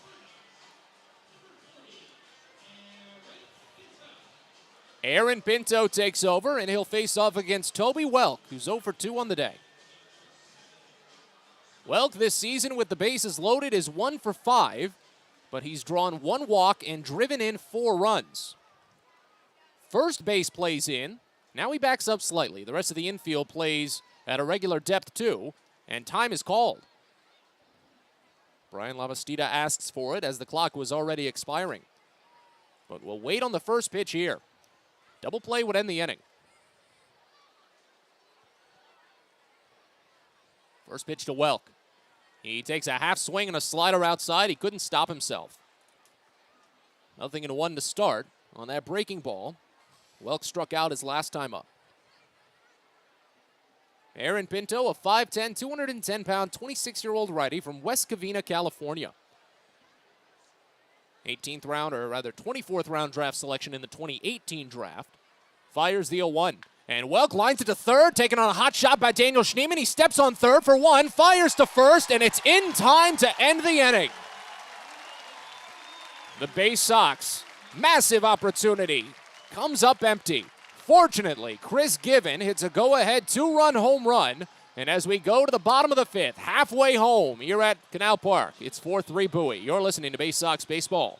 If you own or operate a building or facility, or if you're a general contractor that is located or operates in the D.C. area, there is no doubt that it is important for you to have the best trained and most qualified people working for you. Members of Steamfitters UA Local 602 provide the highest level of HVAC, mechanical, and specialty piping services to the various customers we serve. For more information about the services we provide and for a list of companies you can hire, please visit steamfitters-602.org. Baseball is a game of specialists. Base stealers, closers, cleanup hitters. Together, they help their team stand out from the rest. Specialists also help set Chesapeake Employers Insurance apart from other workers' compensation insurance companies. Our health services team includes orthopedic surgeons, nurse case managers, a physical therapist, and more, all to get your employee back to work, contain costs, and keep premiums down. That's teamwork. To learn more, connect with your agent or visit Chesapeake Employers at CEIWC.com. Fielder's Choice Flex Packs with the Bowie Baysox. The best value to see the best games at Prince George's Stadium. You could save up to 30% on your selected seat from day one and enjoy a number of exclusive member benefits, including flexible exchange options, discounts on suite rentals, special access to the Diamond View restaurant, and a free members collectible at your first home game of the year. Get your pack now by calling 301-464-4865 or heading online to baysox.com.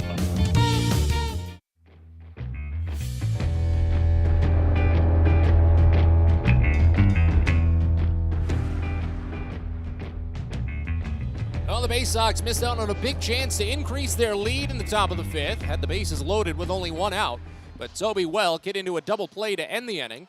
But they have retaken the lead. Chris Given with a two-run home run in the same frame. Bottom of the fifth here, and Garrett Stallings will try his second chance to hold on to this lead. First pitch, though, to Julian Escobedo. Misses outside. It's 1-0 to start.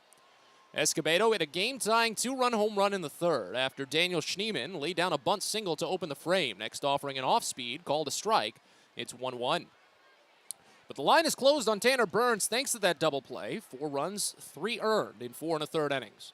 1-1 pitch. Outside curveball, 2 balls and 1 strike. But Burns is still in line for the loss after giving up that 2-run home run to Chris Given. Baysox just need to maintain. As time is called by the batter, we wait on the 2-1 pitch. Stallings has finished the 5th inning in 2 of his last 3 outings for the Baysox. Well, he's been the most likely to finish the 5th inning this season among Bowie starters, especially in the active rotation, as the 2-1 pitch is called a strike in the outer edge, 2-2. Base is empty, no one out. The next pitch, poked over to first. Andrew Dashbach is getting a lot of work today. He scoops that one between the legs and jogs to the bag himself. 3 unassisted putout. That's the 4th ground out to first today, and the 5th time that Dashbach has been involved on the front end of a play. He caught a pop out back in the 2nd inning.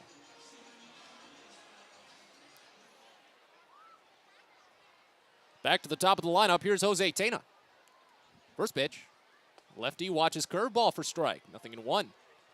0 for 2 day for Tena. Flew out to right field on a 2-2 pitch back in the 1st. Grounded out to first base back in the 3rd. Next offering, up and away a fastball. It's 1 ball and 1 strike.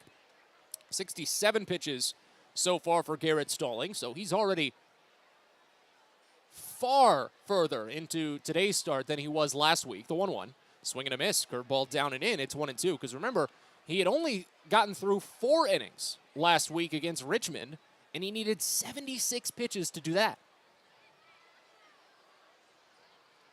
1-2 pitch. Swing and a miss. Got him for strike 3. I don't think Stallings fit a fastball there. It was 3 curveballs mixed in, and he logs his 5th strikeout. That's a great way to start your 3rd trip through the order. Now, the way that Bowie has been working their starting pitchers to lately, this could be the last inning that Stallings throws regardless. Even if he's still under 70 pitches, it'd be tough to do it, and it would have to be on the next pitch to Lavastida, the first pitch, because it'll be number 69 here. Stallings waits quite some time. Finally sends in the first, and Lavastida, a high bouncer. Baltimore chop deep in the hole to second, backhanded by Norby. Sidearm toss to first, and they've got him! Lavastida trips over the bag. A remarkable play by Connor Norby. Excellent range from the second baseman. He can do it all. A 3-up, 3-down inning for Stallings with stellar defense to boot. We're on to the 6th here in Akron. Bowie leads 4-3. You're listening to Baysox Baseball. Pest Now is proud to partner with the Bowie Baysox and provide their pest control services. For all your residential and commercial pest control needs, call Pest Now. For general pest control, termite control, mosquito control, and all other pest control services, call Pest Now. You can reach us at 301-231-8300 or visit us online at www.pestnow.com. Hey fans, do you know your mud hens from your trash pandas? Then play Minor League Rundown, the official free-to-play game of minor league baseball, and compete for tickets and game day experiences. Rundown is made for masters of ballpark trivia. Playing is free and easy on any mobile device. Just head on over to www.ballyplay.com to sign up and play. Return for each open round to vie for more prizes, including the grand prize to attend championship weekend in Las Vegas this October. It's never been this fun to get caught in a rundown. Sky Shooter Displays by ZY Pyrotechnics will be lighting up the sky with top-of-the-line fireworks shows following Baysox games all season long. We will give you the best bang for your buck. Sky Shooter Displays include traditional shows, true pyro musicals, custom choreographed plays, and much more. The night sky is truly limitless, so don't be shy. Give ZY a try. Find out more by calling us at 570-328-1361 or visit us online, zypyrotechnics.com.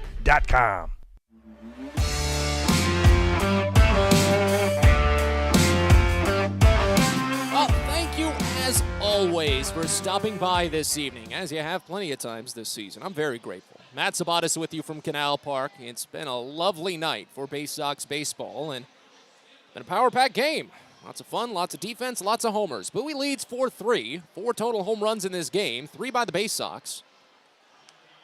Go-ahead blast by Chris Given in the 5th. Gave Bowie their 4-3 edge, and it was a short time on the bench for Aaron Pinto.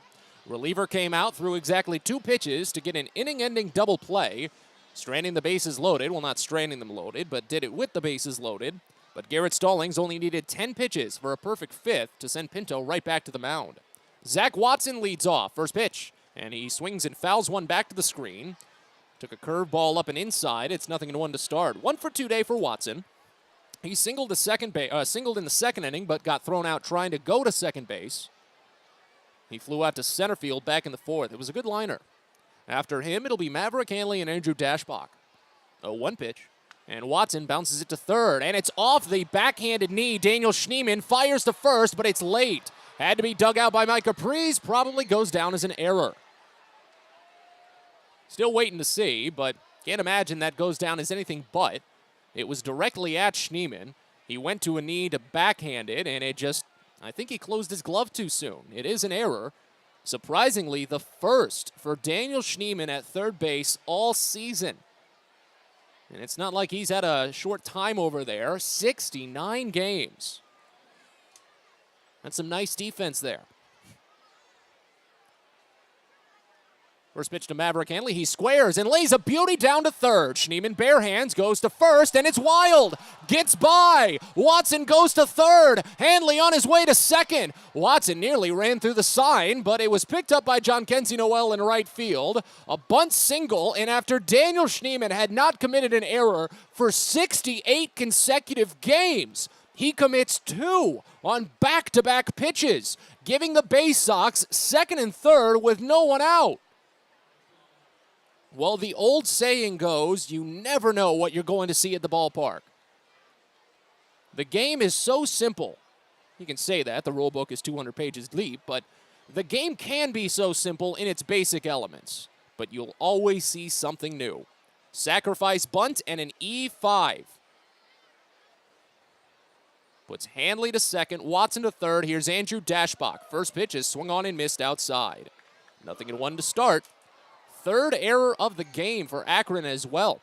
Left side of the infield has committed all 3. Jose Tena threw a ball low, or rather failed to field a ball when Andrew Dashbach bounced it to him in the 5th. 0-1 pitch here, and Dashbach bounces it foul to third. Already 0-2.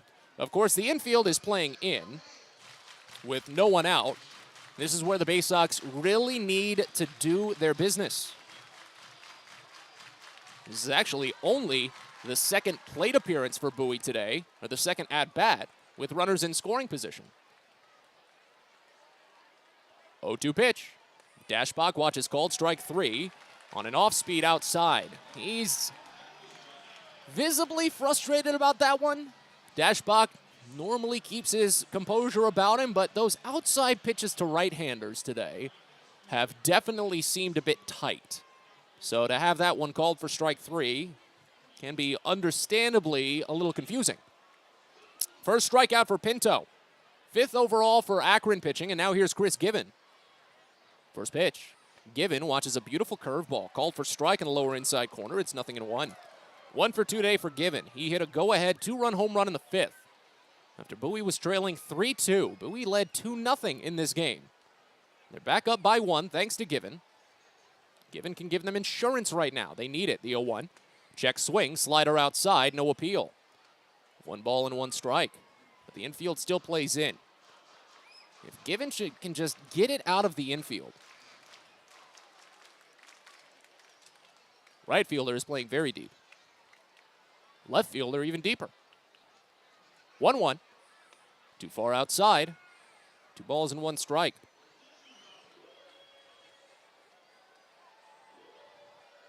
And the only other at-bat for Bowie today with runners in scoring position was Toby Welks. Double play.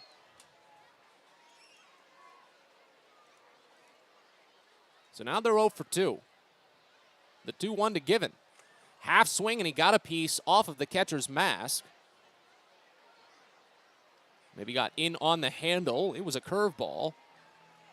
And the count moves even at 2 balls and 2 strikes. Bowie is still threatening, and that's at least something.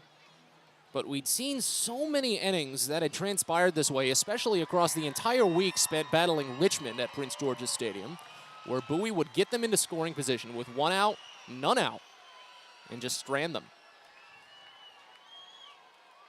The 2-2. Down and away, curveball, and it runs full. But again, Bowie should also thank their stars that they're in this scenario. For a level-handed third baseman like Daniel Schneemann to commit errors on back-to-back pitches is something you rarely see in a career. Payoff pitch. Given takes a half swing and hits a high bouncer to first. It'll score the run. Pitcher gloves and underhands to the first baseman, Prees. An RBI ground out for Chris Given. Not the best outcome, but hey, it's a run. Bowie leads 5-3. Practically a swinging bunt. Hanley goes to third. Given's 3rd RBI of the day, and 8th of the season with Bowie.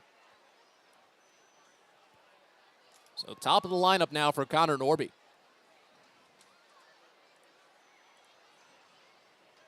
First pitch. And he checks his swing on a high fastball. They'll appeal. He held up. At first, I thought Norby might have actually nicked the ball into the middle of the catcher, but no call. It's 1-0 to start. 1 for 2 day for Norby. Solo home run to start the game. He lined out to center field in the 3rd and then walked in the 5th. He was at third base when Bowie ended the inning. 1-0 pitch. Call the strike, a bit generous. Slider on the outside edge, and it's 1-1. But a 5-3 Bowie lead right now here in the top of the 6th inning. Meanwhile, Richmond has increased their lead to 6-2. Ricardo Genovez with a multi-home run game for the Squirrels. 1-1 pitch. Norby watches outside a fastball, and it's 2 balls and 1 strike.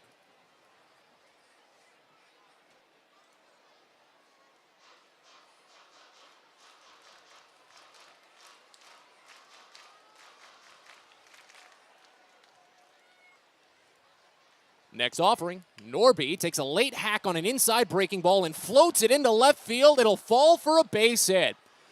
A Texas League single for Connor Norby, drives in Hanley, and it's 6-3 Bowie. Well, that's their first hit with runners in scoring position. Not pretty, but a hit's a hit.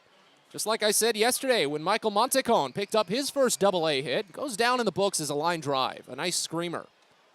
But it's the second hit of the day for Norby, his 2nd RBI, and Bowie has a 3-run lead, their largest of the night. Both of those runs, of course, unearned, as Kobe Mayo steps in. First pitch. Mayo watches fastball miss outside. It's 1-0 to start. That's what Bowie really needed most, to luck into those two base runners and not miss out on that opportunity. 1-0 offering. Mayo holds off on an inside fastball. Nearly got his tricep. 2 balls and no strikes. 1 for 3 day for Mayo. Single to left field in the 3rd inning. He lined out to 3rd in the 5th, and now time called. The battery mates are going to get together here. Let's look around the rest of the Eastern League, why don't we? It was a speedy day in Altoona. My goodness, they're already done. 4 runs in the first for the Curve against one of the top pitching prospects in the Philly system, Andrew Painter, after Reading demolished Pittsburgh's top pitching prospect, Quinn Priester, last night. But Altoona takes down Reading 5-1. Portland and Somerset are tied at 1. The Sea Dogs are still the hottest team in the league right now. 16 wins in their last 17 games. New Hampshire about to wrap up a 5-3 win over Harrisburg. They're in the 9th. And Binghamton leading Hartford 4-0 in the 6th. 2-0 pitch to Mayo, and it's a curveball called for strike on the outside edge, 2-1. You do feel for the Hartford Yard Goats this season. Much like Akron, they just barely missed out. The first half came down to the final day of the season for both divisions. 2-1 pitch, and Mayo pops it foul right side out of play. It's 2-2. Akron and Richmond finished the first half tied, but Richmond got into the playoffs by virtue of head-to-head record. Somerset and Hartford were tied on the last day of the season, and they were playing each other. And Somerset got a walk-off home run in the bottom of the 10th inning by Anthony Volpe to go into the postseason. And now Hartford is out entirely. 2-2 pitch, and Mayo swings and misses on a curveball down and away to end the inning. But the Baysox capitalize on 2 early errors to drive in 2 more runs, including an RBI single by Connor Norby. We go to the bottom of the 6th. Bowie leads 6-3. You're listening to Baysox Baseball. It takes time to get rich, flavorful coffee beans from the lush mountain regions of Colombia and Brazil to Royal Farms. But less than a minute to get yourself a delicious hot cup of the finest and freshest coffee in the world. Because Royal Farms' new Swiss-made coffee machines grind those rich, flavorful coffee beans and brew them one magnificent cup at a time. It's why Royal Farms makes the freshest and best coffee in the world. Real fresh, real fast. Royal Farms. Are you interested in beginning or expanding on a career in the pipe fitting, pipe welding, or HVAC service industry? Are you interested in a career path that will set you up for life without experiencing any college debt? If you are interested in these things and you live in the DC area, the Steamfitters UA Local 602 Apprenticeship Program is the best choice for you. For more information about our apprenticeship program and how to apply, please visit steamfitters-602.org. That's steamfitters-602.org. A birthday bash with the Baysox is the best time at the ballpark. Bring your friends and family out to celebrate and be the star of the show. Dance on the dugout with Louie, play games in the stadium, introduce a batter in the game, and you'll even get to have the stadium sing for you. Baysox birthday parties, an unforgettable, one-of-a-kind experience at Prince George's Stadium. Book yours by calling 301-464-4880 or at baysox.com.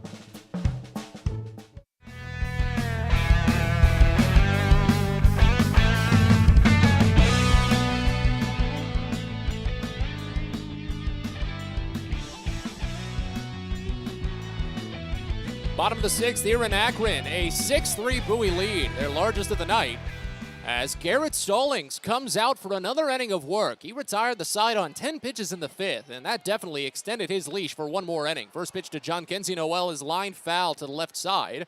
Looks like it wedged itself behind the tarp. Nothing in 1 to start. That was only the 71st pitch for Stallings, and again, he threw a career-high 96 pitches in his last start. If he can finish out this frame without a run across, it'll be another quality start for Stallings. That's his 4th of the season, potentially. No other Bowie pitcher has 3. Here's the 0-1. Noel watches breaking ball miss up and in. It's 1-1. Noel is 0 for 2 with 2 strikeouts. He went down swinging on 3 pitches in the first, looking on a full count in the third. 2 very different plate appearances. 1-1.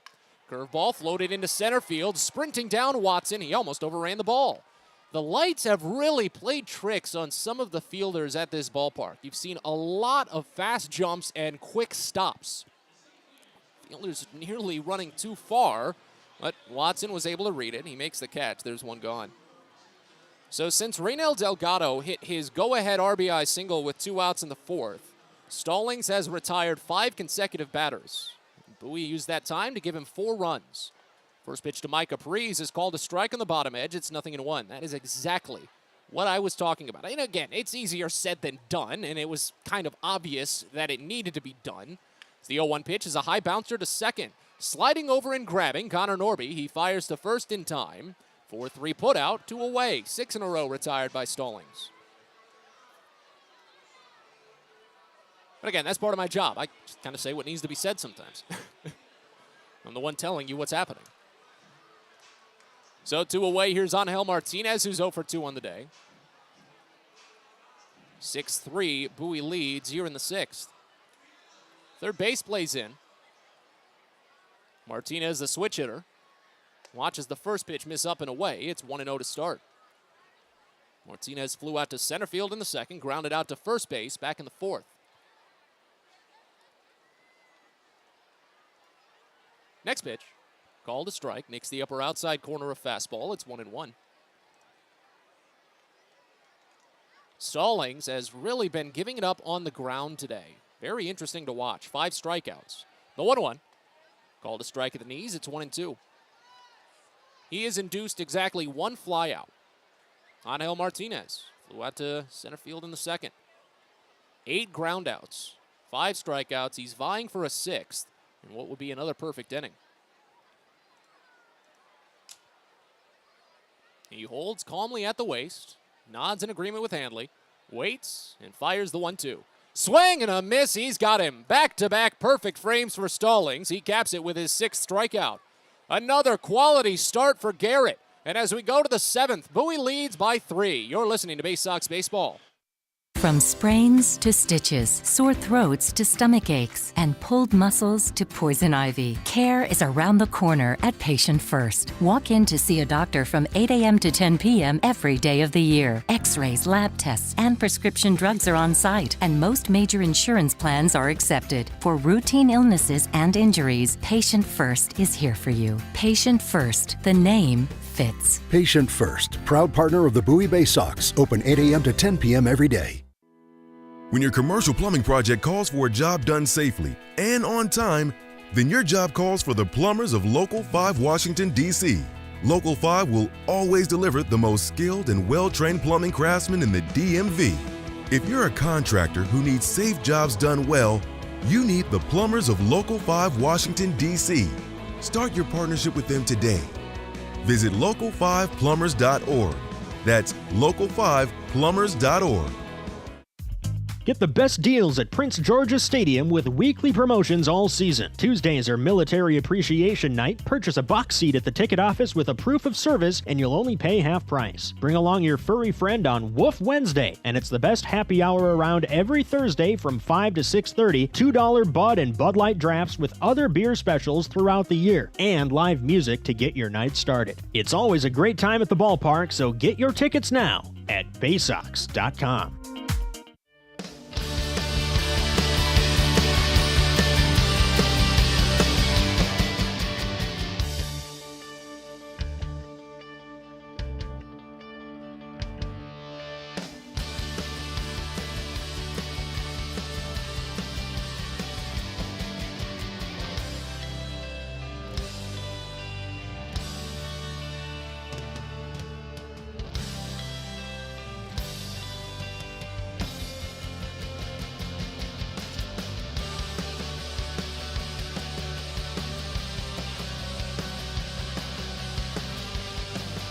Seventh inning here in Akron, a Baysox 3-run lead.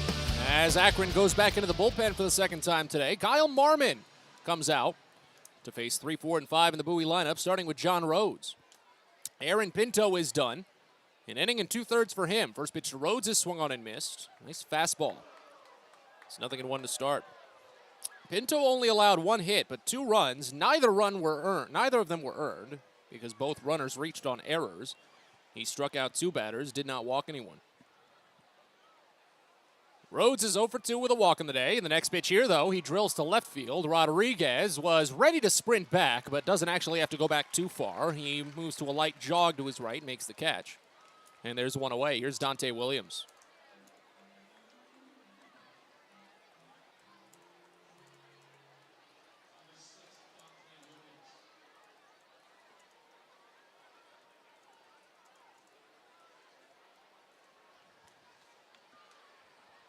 Interesting day at the plate for Williams, but boy, is he showing off what he's capable of in his Double-A debut. First pitch, misses outside. Fastball starts to count out at 1-0. Homered on the first pitch he saw in the first inning. He's drawn back-to-back walks, but hasn't gotten past first base since the homer. As the righty Marmon sets on the third base side, fires the next. Williams watches a called strike. Fastball hits the outside corner. It's 1-1. Kyle Marmon, 6'3", 195-pound, 25-year-old righty. He definitely looks taller than his 6'3" frame. He's got long legs. He's from Boca Raton, Florida. Fires the 1-1, and it's way high. Fastball was pretty much over the umpire's head, out of the reach of the catcher. It's 2 balls and 1 strike. 13th round draft selection in 2018 for Marmon from Florida Atlantic University. It's his second consecutive year with Akron. 2-1 pitch, and it's swung on and missed. Too far ahead of a changeup. 2 balls and 2 strikes. Marmon on the season, 40 appearances, a 5-2 record, and a 4.50 ERA. 48 innings, 59 strikeouts, 29 walks. He's allowed 6 home runs. He has a tough time with lefties, but this is the only lefty he has to face today. As the 2-2 pitch is swung on and missed for strike 3. It was in the dirt. Williams tried to hold up, but he couldn't. Catcher went to apply the tag. Williams said, "Please, no thank you." Just held his hand out, said, "I'm surrendering. I am walking back to the dugout. Leave me alone." He didn't seem too concerned about going to first. And again, Bowie leads by 3. That's good for now. You would like to increase, but even if you strike out, hey, it happens. Here's Stobie Welk, 0 for 3 on the day. First pitch. Welk watches a called strike. Fastball at the knees. It's 0-1. Well, Welk is the one that would like to see a slight turnaround in today's game. He's the only batter so far to not reach base. The next offering is outside a fastball. 1 ball and 1 strike. He grounded out to short in the first. Struck out swinging in the fourth, and then hit into an inning-ending double play in the 5th. And came with the bases loaded. 1-1. And Welk bounces it to third, but foul. Picked up just in foul territory by Daniel Schneemann. He was quick to pounce on it and had it squared up. Probably could have thrown out Welk if it was a fair ball.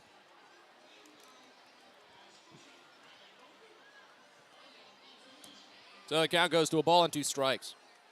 But again, a 6-3 lead for Bowie. 6 hits for the Baysox, 5 hits for Akron. 3 errors have been what's really helped out Bowie today. 1-2. Swing and a miss for strike 3. Perfect inning for Kyle Marmon in relief. Strikes out a pair. And we stretch.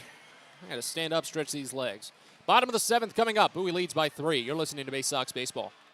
Baseball is a game of specialists. Base stealers, closers, cleanup hitters. Together, they help their team stand out from the rest. Specialists also help set Chesapeake Employers Insurance apart from other workers' compensation insurance companies. Our health services team includes orthopedic surgeons, nurse case managers, a physical therapist, and more, all to get your employee back to work, contain costs, and keep premiums down. That's teamwork. To learn more, connect with your agent or visit Chesapeake Employers at CEIWC.com. On the Green Incorporated is your lawn care team, providing professional organic-based lawn care programs for residential and commercial lawns. Our lawn care programs provide ballpark quality results. Each service is custom tailored with guaranteed results for even the toughest lawns. On the Green also offers outdoor pest control services. Mosquitoes, ants, ticks, and more. Safely and effectively control insects and enjoy the outdoors this summer with On the Green Incorporated. Go to onthegreeninc.com. Get your gear and memorabilia from your favorite Baysox players and future stars of the Baltimore Orioles at the Tackle Box Team Store. Jerseys, hats, autographed bats and balls, all at great prices. Located right at the main gate at Prince George's Stadium and online at BaysoxShop.com, the Tackle Box is the only place to get the best Baysox gear for you and your favorite fan. It's the Tackle Box at Prince George's Stadium and at BaysoxShop.com.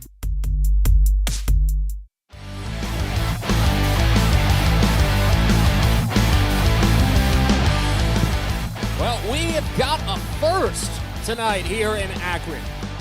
It took 136 games to get here, but the Bowie Baysox are sending out their starting pitcher to start the 7th inning.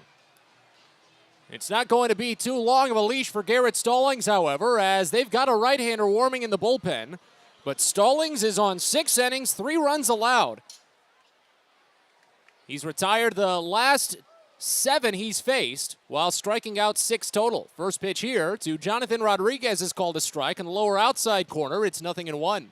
Rodriguez tripled with 2 outs in the 4th and scored. Next pitch is sprayed foul to the right side. It's 0-2. But Bowie has never had a pitcher try to extend into the 7th inning this season. Stallings has never done it this year. He's only finished 7 once in his career. The 0-2. Too far outside, and it's 1 ball and 2 strike.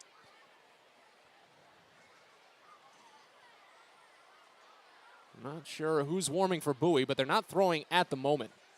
Taking time between their pitches. 1-2. Late swing, a curveball fouled off back to the screen. And the count stays at 1-2. After Rodriguez, it's 2 lefties.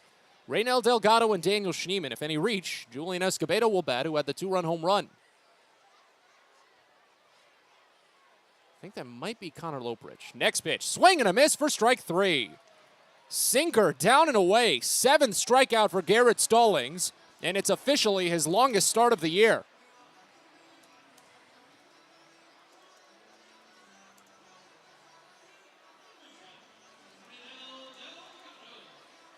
Here's Raynel Delgado.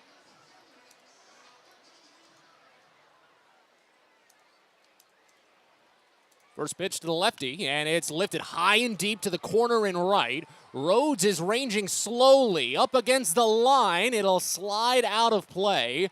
It's off of a seat back. Low curveball there from Stallings, and the count starts out at 0-1.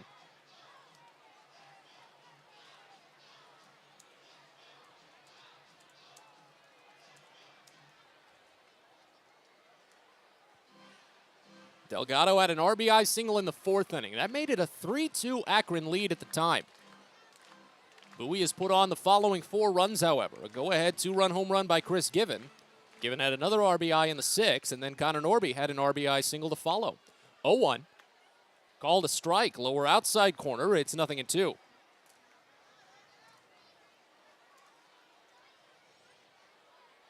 Bases empty, 1 away in the bottom of the 7th. The 0-2 pitch. Misses down, and it's 1 ball and 2 strikes. But Stallings is still in his range. Again, a career-high 96 pitches in his last start. That was his 87th. 1-2 pitch. Down and inside a breaking ball. 2 balls and 2 strikes. I wonder if 90 is the threshold.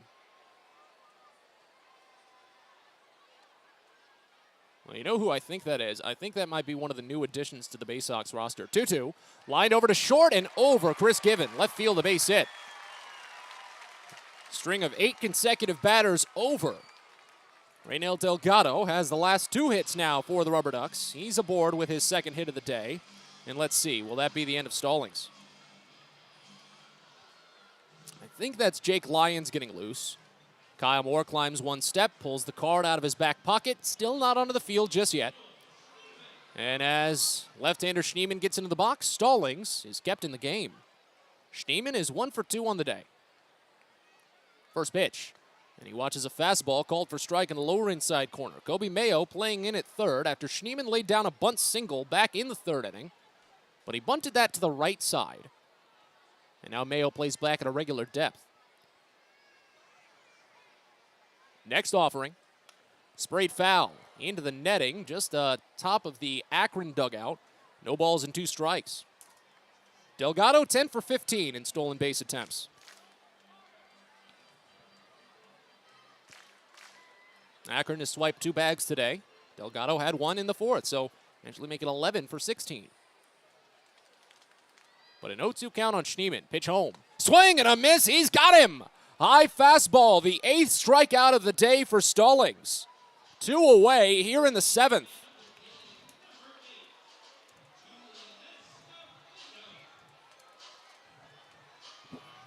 And now here's Escobedo. Kyle Moore is keeping Stallings in. He's focused on directing the outfield positioning here. Shifts John Rhodes in right field a little bit further to the corner. First pitch to Escobedo is down low. That was the 93rd pitch for Stallings. So depending on how this plate appearance goes, he'll have a new career high. Bowie has not had a single pitcher all season reach the century mark. Garrett Stallings and Drew Rahm are the only pitchers to even get to 90. The 1-0 pitch.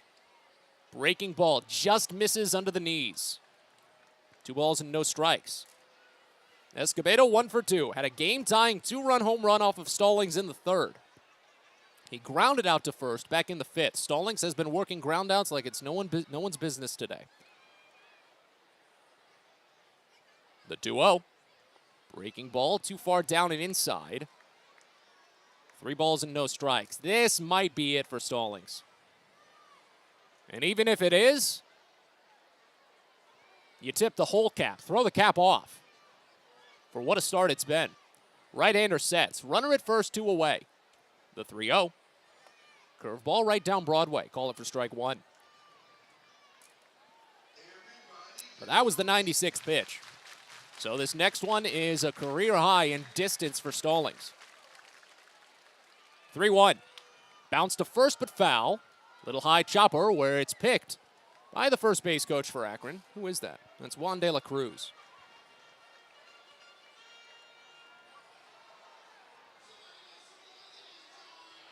Bowie still has that right-hander warming in the bullpen. Jake Lyons can come in for his Double-A debut, but Stallings is trying to send this game to the 8th inning. Runner goes, 3-2 pitch is in there for strike 3.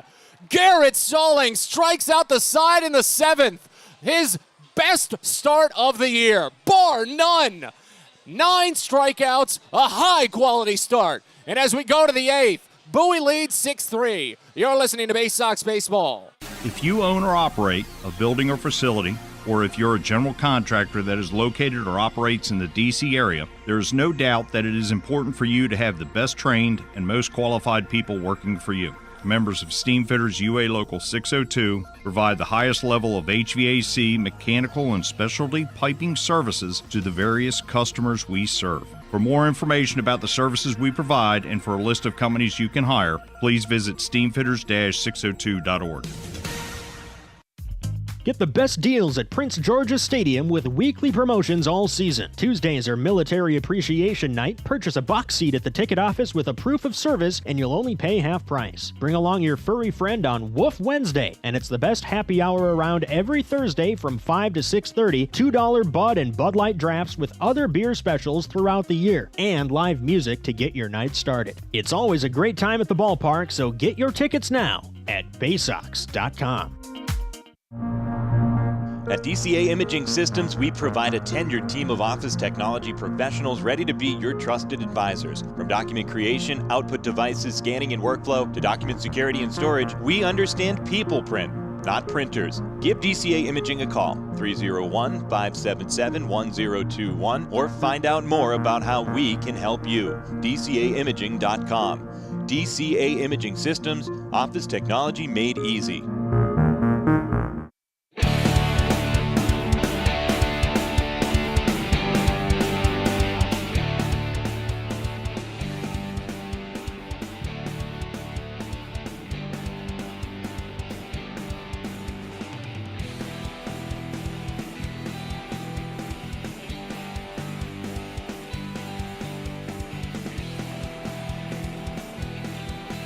On to the 8th inning here at Canal Park in Akron, following one of the best starts of the season from a Baysox pitcher.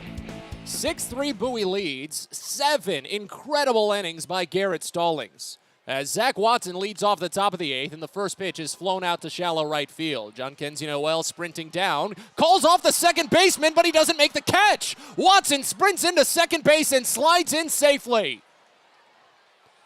That was Angel Martinez, who had initially made the call. Noel tossed his hand up to wave him off, but slowed up. He expected Martinez to still make the play, I suppose. I'm not sure. But it fell right in within about a 10 square foot span of 3 different fielders. And Watson takes 2 bases out of it. Didn't touch a glove. It's a double. A 2-hit day for Watson, his 12th double of the season, and Bowie starts the inning with a runner in scoring position. Here's Maverick Handley. First pitch. Handley watches off speed, miss outside, and it's 1-0 to start. 0 for 3 day for Handley, but he reached on a sacrifice bunt and an error in the 6th and scored. Here's the 1-0. Handley watches breaking ball miss high. It's 2 balls and no strikes. Well, an update from the diamond. As Richmond and Erie continue to battle, it has not been a good day for Erie. Fortunate to say for the Baysox. Next pitch, and Handley floats it out toward the left center field gap. This one will roll past the fielders and get cut off just before the wall. But Watson gets a good jump. He's around third and headed home to score. An RBI double for Maverick Handley, and it's 7-3 Bowie here in the 8th.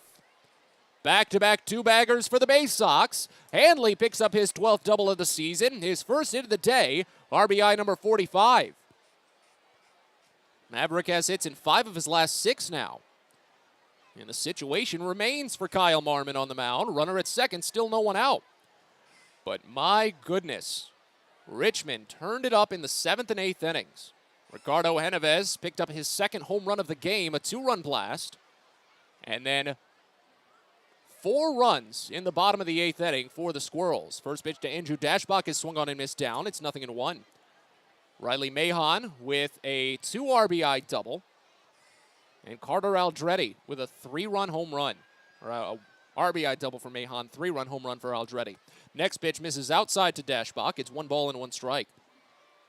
So in the bottom of the 8th, Richmond leads 10-3. There's a runner at first and still only 1 out. The Squirrels are only going to need 3 quick outs in the top of the 9th. 1-1 pitch, and it's swung on and missed down, 1-2. Dashbach is 0 for 3. He also reached on an error in the 5th inning. There have been 3 errors in this game, and Bowie has scored the runners from all 3 of them. Dashbach hit a ball to shortstop, and Jose Tena just did not make the transfer. Fell off of his fingertips. As Bowie leads by 4. Next pitch. Dashbach swings and misses on a breaking ball down for strike 3. 3rd strikeout for Kyle Marmon today. 9th overall for Akron pitching. And with 1 out, here's Chris Given.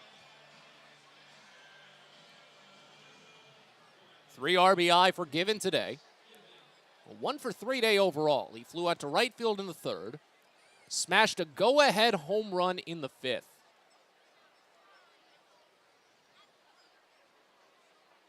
Runner at second, 1 away. First pitch. Given watches curveball for called strike, upper outside corner.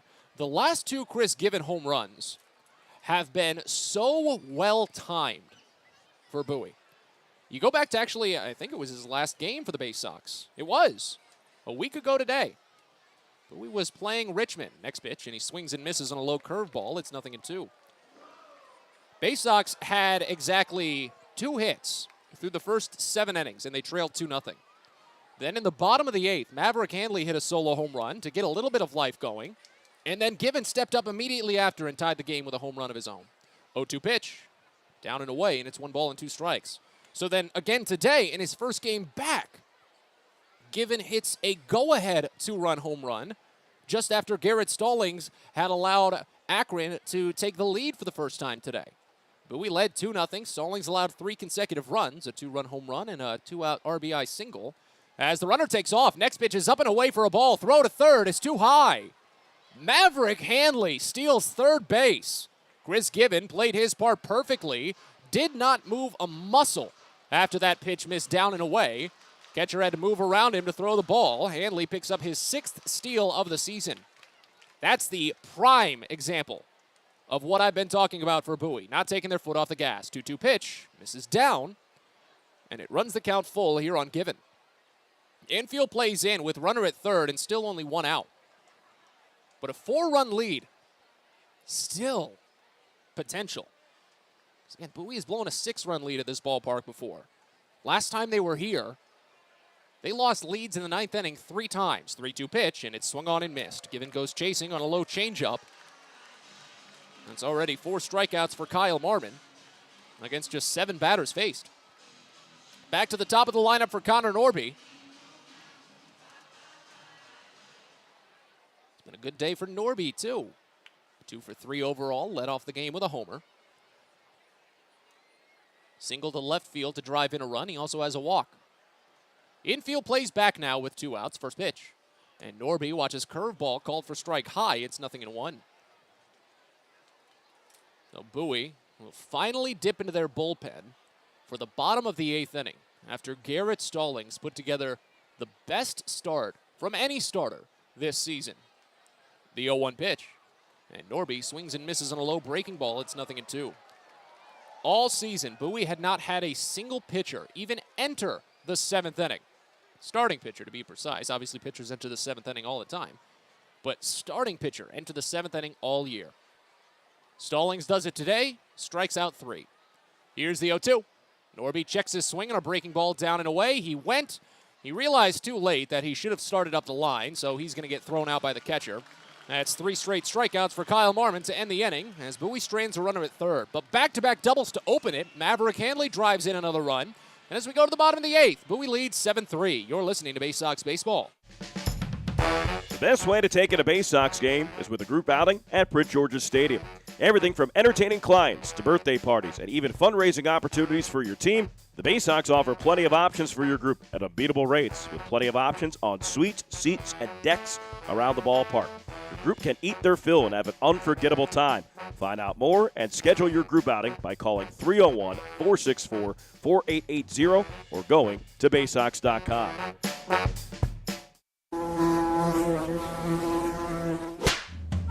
Pest Now is proud to partner with the Bowie Baysox and provide their pest control services. For all your residential and commercial pest control needs, call Pest Now. For general pest control, termite control, mosquito control, and all other pest control services, call Pest Now. You can reach us at 301-231-8300 or visit us online at www.pestnow.com. From bug bites to burns, fevers to flu, and bruises to broken bones, care is around the corner at Patient First. Walk in to see a doctor from 8 a.m. to 10 p.m. every day of the year. X-rays, lab tests, and prescription drugs are on site, and most major insurance plans are accepted. For routine illnesses and injuries, Patient First is here for you. Patient First, the name fits. Patient First, proud partner of the Bowie Baysox, open 8 a.m. to 10 p.m. every day.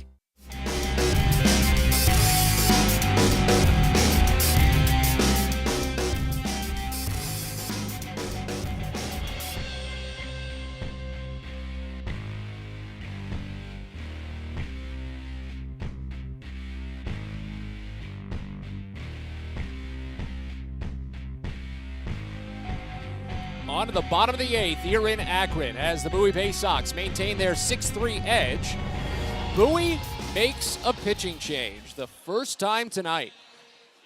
When they needed it most, Garrett Stallings puts together the best start from a Baysox pitcher all season. He's in line for the win after 7 innings. Jensen Elliott takes over to face the top of the lineup. First pitch. Left-hander Jose Teno watches outside. It's 1-0 to start. 7 innings for Stallings. No starting pitcher had even started the 7th inning all season. And Stallings finishes the 7th. He gave up 6 hits. Next pitch to Tena. Called a strike at the knees. It's 1-1. 3 runs, all were earned.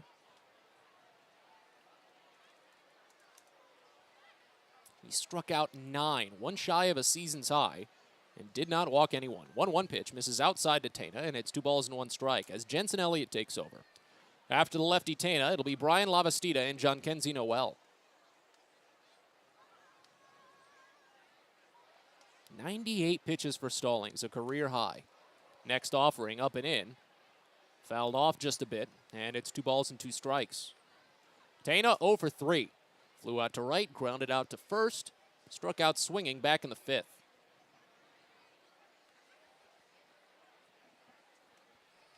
2-2. Bounced back to the mound and threw for a base hit. So used to saying Garrett Stallings because he fired 7 innings. Jensen Elliott has, I have no evidence for this, but he absolutely has the highest ratio of balls batted back to the mound this season from Bowie pitchers. He has had so many 1-3 putouts, it's wild. And that one was right back to the mound. It just missed Elliott that time. So Tana picks up his first hit of the day. He's got hits in 3 straight.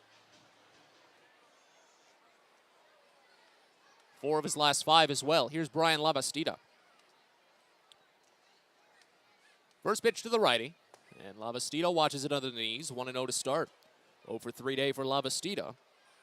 2 groundouts, a strikeout. Perhaps the biggest part of Stallings' dominance today is that the top 3 in the lineup went a combined 0 for 9 against him. None of them got on base.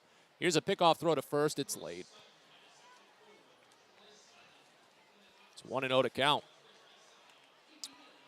Jensen Elliott, a 6'6", 231-pound right-hander, 19th round draft selection in 2019 from Oklahoma State. Next pitch. Swing and a miss. Slider outside. It's 1-1. On the season for Bowie, Elliott has made 30 appearances, gone 6-3 with a 4.47 ERA, 48 1/3 innings, 34 strikeouts only, 14 walks. He's allowed 5 home runs. This is no longer a save situation for the Baysox. 2-1. Check swing. Down and away. It's 3-1.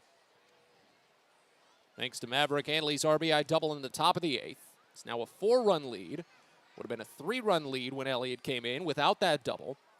Elliott has blown 5 saves this season in 7 opportunities. 3-1. Swing and a miss. Got him with a slider down and away. It's 3-2. Elliott did give up a run in his last appearance. Tossed 2 innings against Richmond. That was that Saturday walk-off win for Bowie. He gave up the run in the 6th inning. That tied the game. After Brennan Hanafy had tossed 5 scoreless innings, it was 1-1 before Bowie won it in the bottom of the 9th on an Andrew Dashbach sacrifice fly. See if the runner takes off here. Stays put. Payoff pitch is bounced to third but foul. Count stays.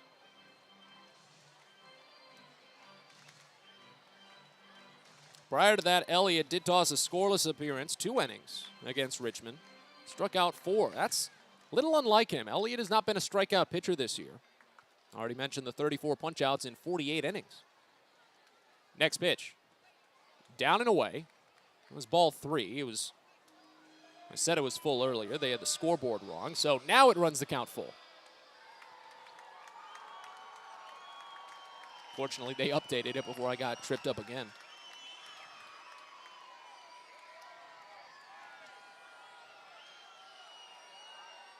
Well, the Baysox absolutely want to get, all right, here comes Ruglis Odor first off. He's going to contest that. That should have been ball 4. He was obviously looking at the same scoreboard that I was and was confused by it, but the umpire is confirming with him that it was a ball. I think there was a foul ball mixed in there, perhaps? I'm not sure. But we're going to be on this for a little bit. I remember watching a video a few weeks back. I mentioned earlier how I'm a big fan of the content folks over at Secret Base. They put together some fun sports-related content that includes a lot of numbers, which if you've listened to any broadcast this season, you know I'm a fan of that. And they've talked about how umpires can get the count wrong a lot. So now the payoff pitch. Bounce to second. Could be a double play. Actually picked it short by Given. He hustles the throw to second, but he can't get it back to first. Norby was not late on the transfer. I think it was a double clutch by Chris Given at shortstop. Fielder's choice, though, does get the lead runner. 6-4 to eliminate Tana. And now John Kenzie Noel will step up with runner at first, now 1 away. Well, that was a fun video. I think the title of it, The Time We All Forgot How to Count to 4, because there were a lot of instances where a batter received 4 balls but wasn't granted first base. First pitch to John Kenzie Noel, nearly clips him. He curls back just a little bit on an inside curveball and got away from it. It's 1-0 to start. 0 for 3 day for Noel. He lined out to center field his last time up. That's been the only time he put the ball into play. Runner at first, 1 away. And Elliott steps off the back of the rubber. 7-3 Bowie leads. Next pitch. Noel bounces it to short. A redemption chance for Given from an E to second. Norby to Dashbach. It's there! Great rebound by Chris Given to turn the 6-4-3 double play this time. And Elliott faces the minimum thanks to a couple of ground balls. We're on to the 9th inning here at Canal Park in Akron. Bowie leads 7-3. You're listening to Baysox Baseball. When your commercial plumbing project calls for a job done safely and on time, then your job calls for the plumbers of Local 5 Washington, D.C. Local 5 will always deliver the most skilled and well-trained plumbing craftsmen in the DMV. If you're a contractor who needs safe jobs done well, you need the plumbers of Local 5 Washington, D.C. Start your partnership with them today. Visit local5plumbers.org. That's local5plumbers.org. Celebrate the history of our national pastime at the National Baseball Hall of Fame and Museum in Cooperstown. See priceless treasures that will bring your baseball memories to life. Connect with events that have shaped and changed the game and our country.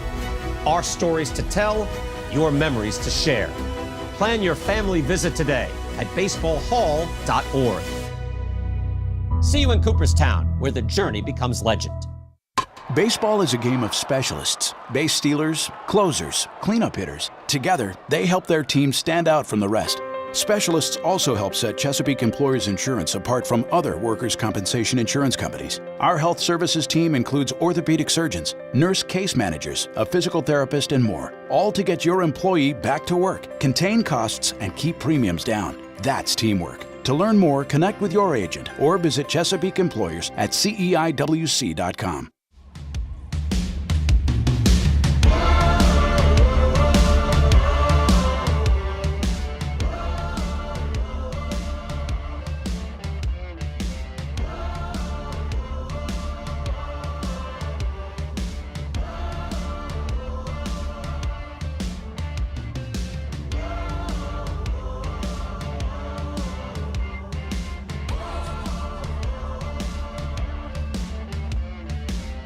On to the 9th inning here in Akron. What a game it's been for the Baysox.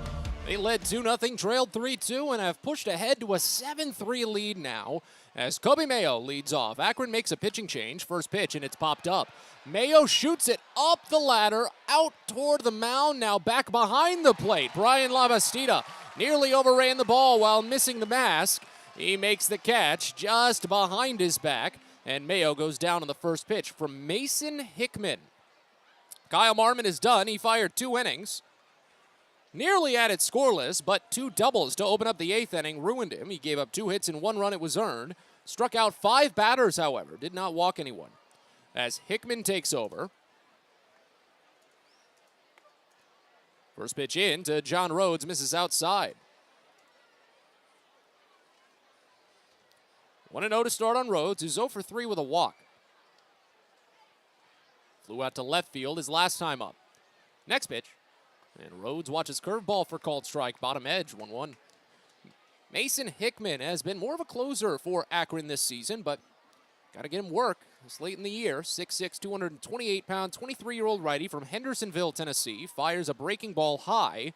It's 2 balls and 1 strike to Rhodes. 5th round draft selection in 2020. He went to Vanderbilt. 2-1. Curveball called for strike. That's a nice pitch. Lower outside edge, and it's 2-2. Hickman on the year. 9 appearances, a 1-1 record, a 0.73 ERA. 2-2 pitch, and Rhodes fouls it off back to the screen. Count stays. 12 1/3 innings for Hickman. 15 strikeouts, 4 walks. He's yet to allow a home run so far in Double-A. He pitched a scoreless 9th inning to earn the save back on Tuesday for Akron. 2-2. Check swing, high fastball. Rhodes flinched on it. They'll appeal. He held up. Count runs full. Bowie is getting another pitcher warming in the bullpen, while Jensen Elliott faced the minimum around a leadoff single and a double play. Looks like they don't want to go with him for a second inning. Don't risk it. Bring out another arm. Again, Bowie has a lot of lateral movement available to them, thanks to Garrett Stallings firing a season's high 7 innings. Next pitch to Rhodes misses down, and a full count walk. Hickman's first, of course, 5th overall from Akron pitching, and now Rhodes is aboard for Dante Williams. Hickman walked one batter in his scoreless 9th inning on Tuesday. It was Andrew Dashbach, but nobody got to second base. Zach Watson struck out swinging to end that game. But Bowie leads 7-3 here in the top of the 9th tonight. Williams is 1 for 2. First pitch home, and he watches high fastball miss. 1-0 to start. Williams homered on the first pitch he saw in Double-A. Cranked it out to right center field. He's walked twice. Struck out swinging in the 7th. 1-0. Williams watches high fastball miss again. It's 2 balls and no strikes. Oh, they just closed up shop down at the Diamond in Richmond. A 10-3 Squirrels win. The Seawolves have lost. And the 2-0 pitch here is called a strike. Fastball to the outside edge. It's 2-1. So Bowie is just going to need to get 3 outs in the bottom of the 9th inning with a 4-run lead. Dante Williams got something in his eye. He steps out of the box and he's cringing a little bit, holding his eye. I think it might have been some pine tar. Yeah, he didn't want to actually grab it or rub his eye too much with his glove because that just would have aggravated it. But Bowie's got that 4-run buffer. They need just 3 outs, and they'll be in first place all by themselves. The 2-1, and Williams fouls it off back to the screen, 2-2. The Baysox have not been in sole possession of first place since they were in Erie. Well, actually, they did have that brief 1-game lead following their walk-off win over Richmond, I should say that. But the following day, Bowie lost 9-6, and we're back to a tie. Next pitch. Williams watches it skip down and in, but runner at first doesn't risk it. Rhodes has not attempted any steals today, so why bother? Runs the count full.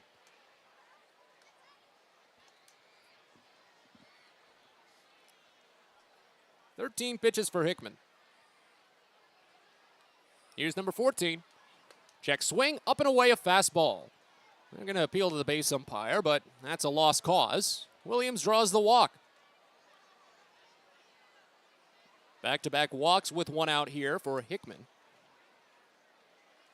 And how about this Double-A debut for Dante Williams?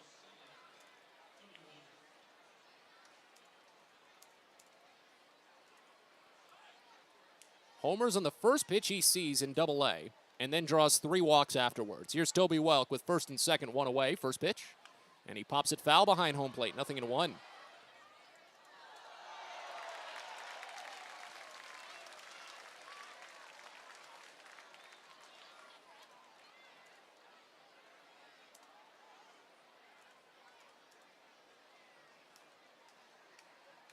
Hickman sets, works on the first base side, fires the 0-1, and Welk watches fastball miss up and away.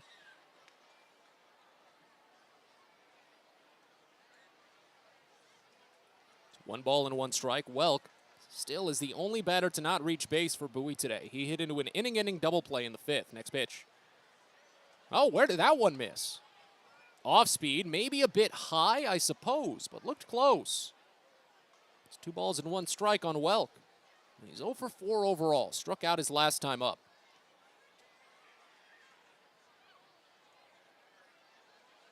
Next offering from Hickman, too far high. Fastball runs it to 3-1. Hickman has thrown 18 pitches. Only 7 of them have found the strike zone.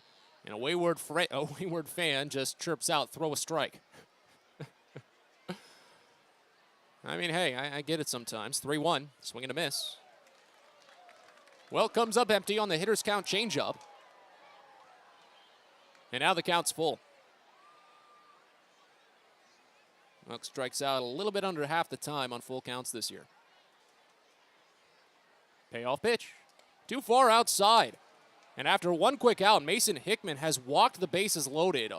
3 consecutive full counts. He's getting there. He's not finishing.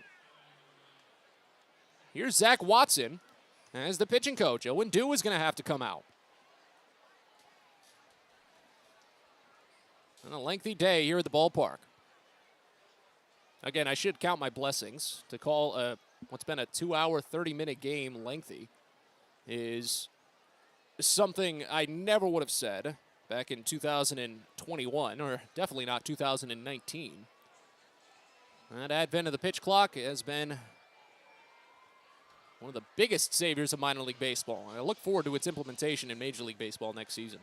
Because I recall a point in 2019, team I was working with, they had the highest strikeout totals in their league. They were top 5 in minor league baseball in strikeout totals. They were top 5 in minor league baseball in fewest hits allowed per 9 innings. Yet they still had the longest time of game in their entire league. An average of 3 hours and 20 minutes. Every game was a slog.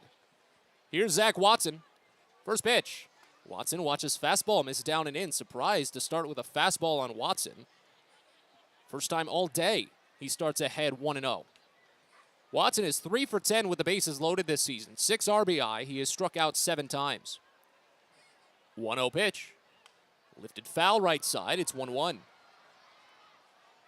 So 3 straight walks with 1 out. Akron was again very fortunate yesterday to get nearly 5 innings out of Eli Lingos in long relief. So they didn't have to burn bullpen arms. But they don't want Hickman to get knocked out in this frame. 1-1. Watson checks his swing on a slider up and away. It's 2 balls and 1 strike. But with that said, Akron does get a pitcher on the mound starting to throw, a right-hander. 7-3 Bowie in the 9th. 2-1 to Watson. Swing and a miss, slider outside. 2 balls and 2 strikes. That's what I felt like the first pitch should have been to Watson. He's got an affinity for those sliders. And now the count's even. Next pitch in. Watson watches it for called strike 3. Nice curveball. Just hit above the knees.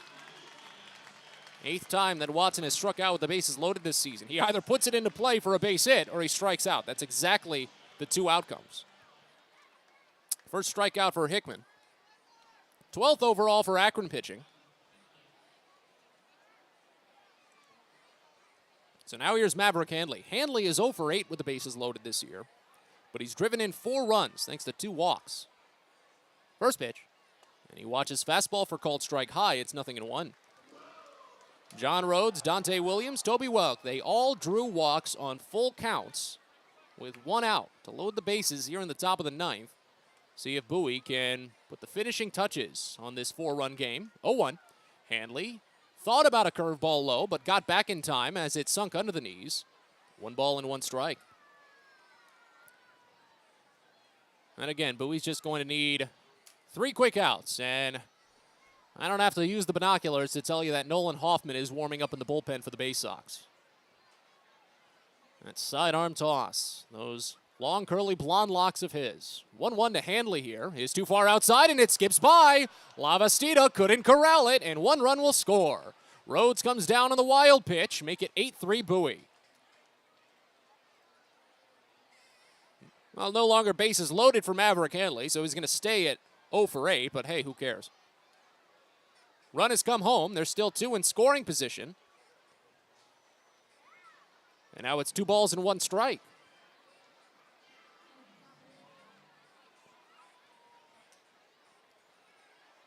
Brian Lavastida using that opportunity to go chat with his pitcher for a little bit.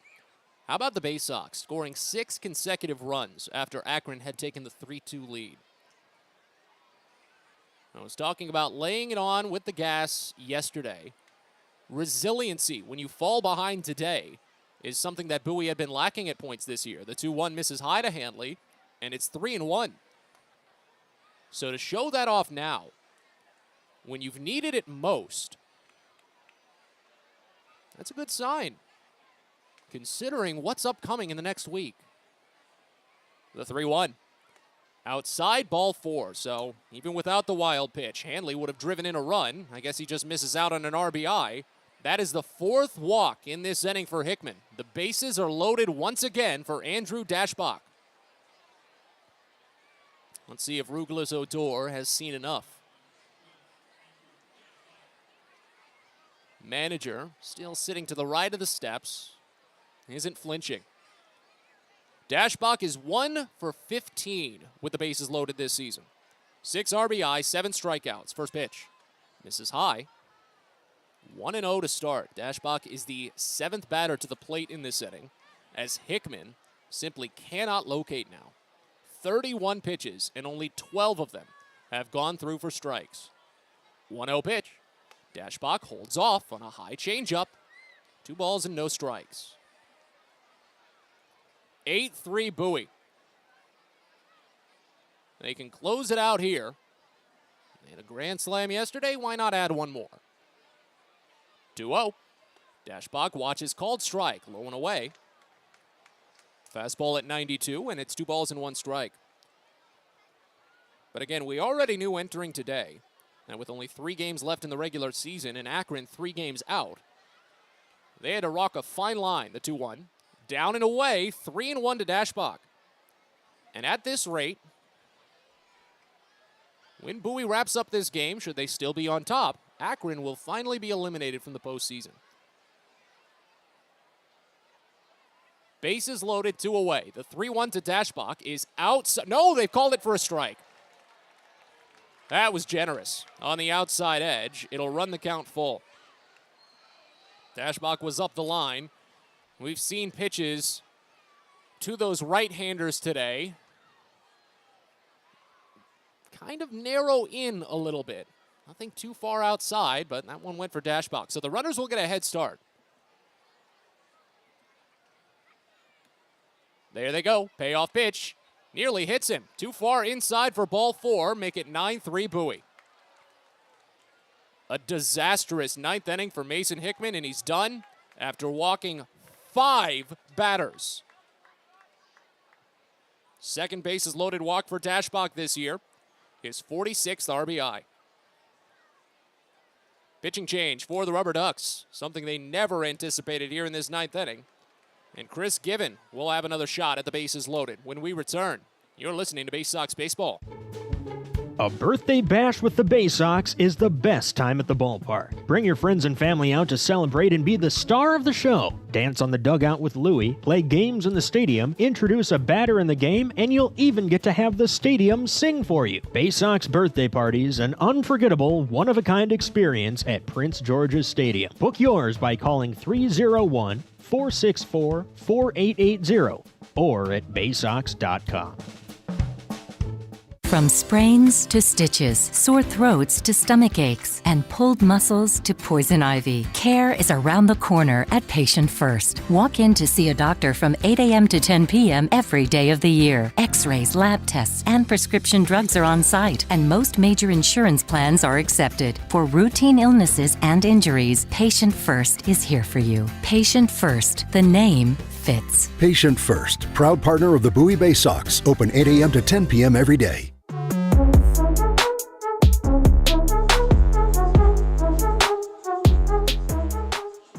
Well, the Baysox are more than glad to be gifted the runs that they have been here in this 9th inning. And we'll see if they can maybe do some of their own work to drive in more. As we continue on with the top of the frame, Akron makes a pitching change as Mason Hickman had his worst outing in Double-A by far. Hickman entered today's game having walked only 4 batters in 12 1/3 innings. In just 2/3 of an inning today, he walked 5 batters. He walked 3 consecutive with 1 out. After striking out Zach Watson, he threw a wild pitch for a run to score and then walked Maverick Hanley to reload the bases. and then walked Andrew Dashbach to drive in a run. All 5 walks were on full counts. All 5. And now Yerson Ramirez comes out of the bullpen to face Chris Given, who's 0 for 3 this season with the bases loaded. He's got 1 strikeout, 1 RBI. First pitch. And Given watches fastball up and in, nearly at the chin. 1-0 to start. 1 for 4 day for Given, a 2-run home run, 3 RBI total, as Ramirez makes his second appearance of this series.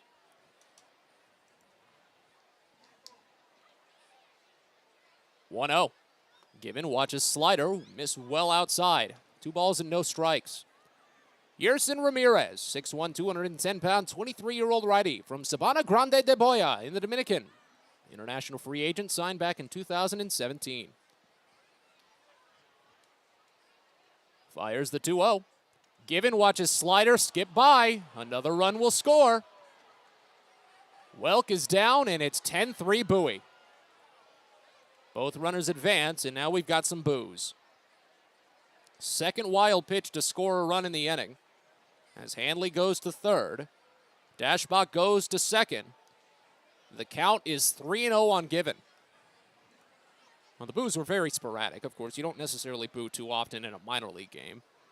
But by all accounts, this 9th inning, it's going to close out the Akron season, and it's been the worst that they could have ever asked for, as the 3-0 is inside for ball 4.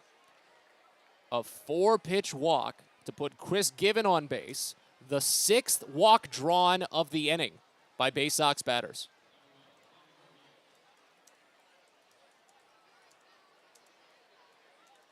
Back to the top of the lineup for the number 9, the 9th batter of the inning, Connor Norby. Norby is 1 for 6 with the bases loaded this season. First pitch. Slider called for strike on the outside edge, and there's the Bronx cheer. Nothing in 1 to start. Norby is 2 for 4. Solo home run, RBI single. Next pitch. Norby watches slider miss down and away. It's 1 ball and 1 strike. Norby struck out swinging his last time up. 30 appearances for Ramirez this season. 5-2 record, a 6.75 ERA. 30 2/3 innings with 33 strikeouts, 25 walks. He's allowed 5 homers. 1-1 pitch. Norby bounces it foul into the Akron dugout. 1 ball and 2 strikes. So Bowie is 0 for 1 in this inning with runners in scoring position. I think I'm going to faint. That stat is just appalling. How could they? But to draw 6 walks in a single inning. 10 total this game for Baysox batters. 1-2 pitch. Norby fouls it off to the right side. Count stays. Well, when this inning closes, and obviously it will, it has to, we're probably going to see the loudest cheer of the night from this crowd. Just see it. Ramirez sets out of the stretch, third base side, holds at the chin. Another 1-2 to Norby. Checks his swing, and it's called strike 3 on the outside edge. And there's that cheer. Bowie sends 9 to the plate. They do not collect a hit. They draw 6 walks. And as we go to the bottom of the 9th, Bowie leads 10-3. You're listening to Baysox Baseball.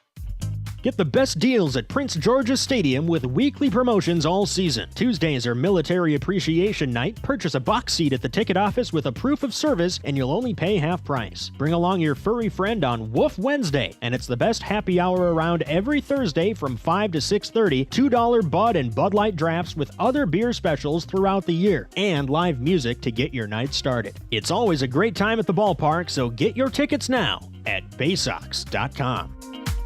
Most people don't know what a steam fitter is. More importantly, what we do and how much it impacts you. Just take a moment to think about what your world would look like if you didn't have the ability to generate electricity, to have heating or air conditioning, microchip production, internet service, web-based storage, cellular service, and frozen or refrigerated produce. Could you imagine? And these are just some of the things that we impact. Please visit steamfitters-602.org and let's talk about how we can bring value to you. Sky Shooter Displays by ZY Pyrotechnics will be lighting up the sky with top-of-the-line fireworks shows following Baysox games all season long. We will give you the best bang for your buck. Sky Shooter Displays include traditional shows, true pyro musicals, custom choreographed plays, and much more. The night sky is truly limitless, so don't be shy. Give ZY a try. Find out more by calling us at 570-328-1361 or visit us online, zypyrotechnics.com.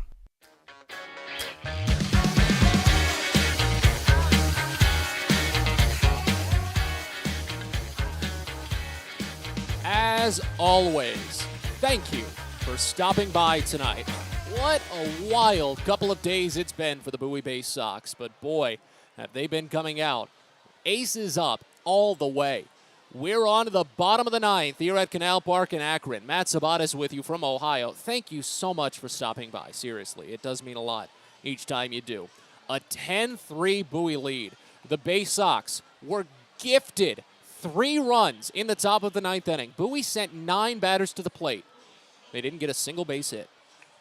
Bowie drew 6 walks. They stranded the bases loaded, but they still lead by 7th as we move to the bottom of the ninth.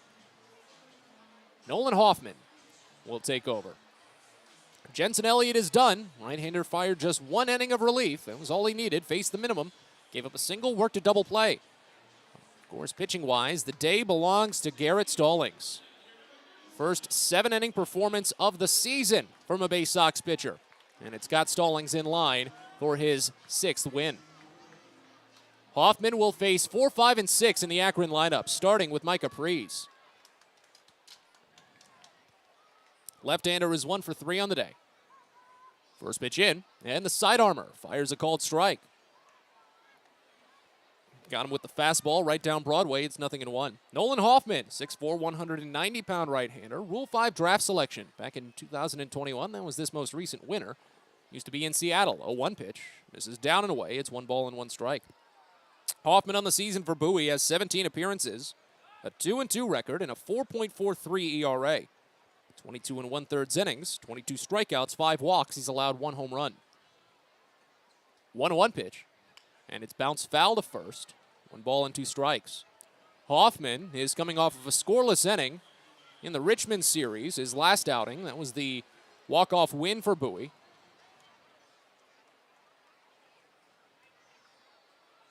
He came in and tossed a scoreless 8th around an infield single. Next pitch misses low.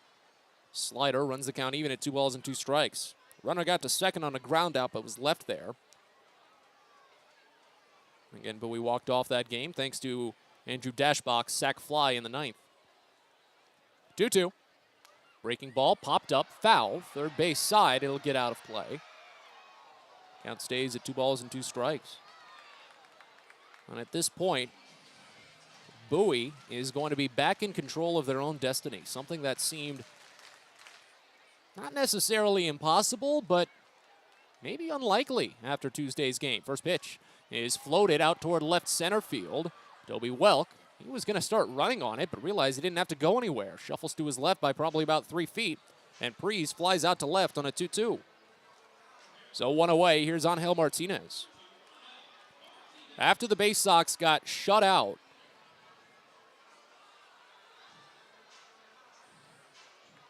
on Tuesday, 3-0.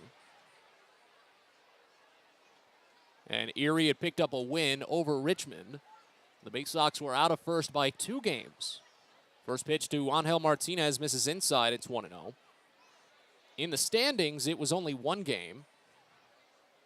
But since Erie holds tiebreakers, it was 2 games.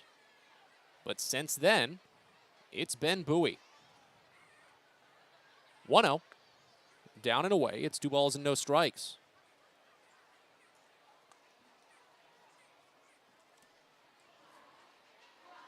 Baysox are on the cusp of winning their 3rd consecutive game. Erie did win an 11-inning contest 2 nights ago.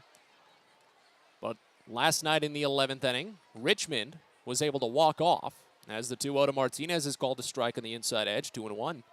And tonight, Richmond demolished the Seawolves, 10-3. 2-home run day by Diego Rincones. 2-1 pitch. Too far inside to Martinez. And it's 3-1. 0 for 3 day for Martinez. He struck out swinging back in the 6th.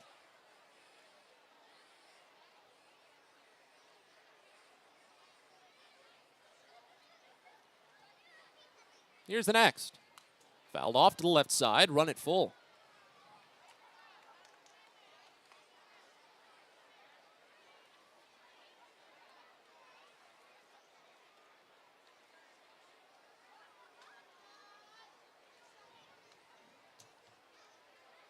Next pitch from Hoffman.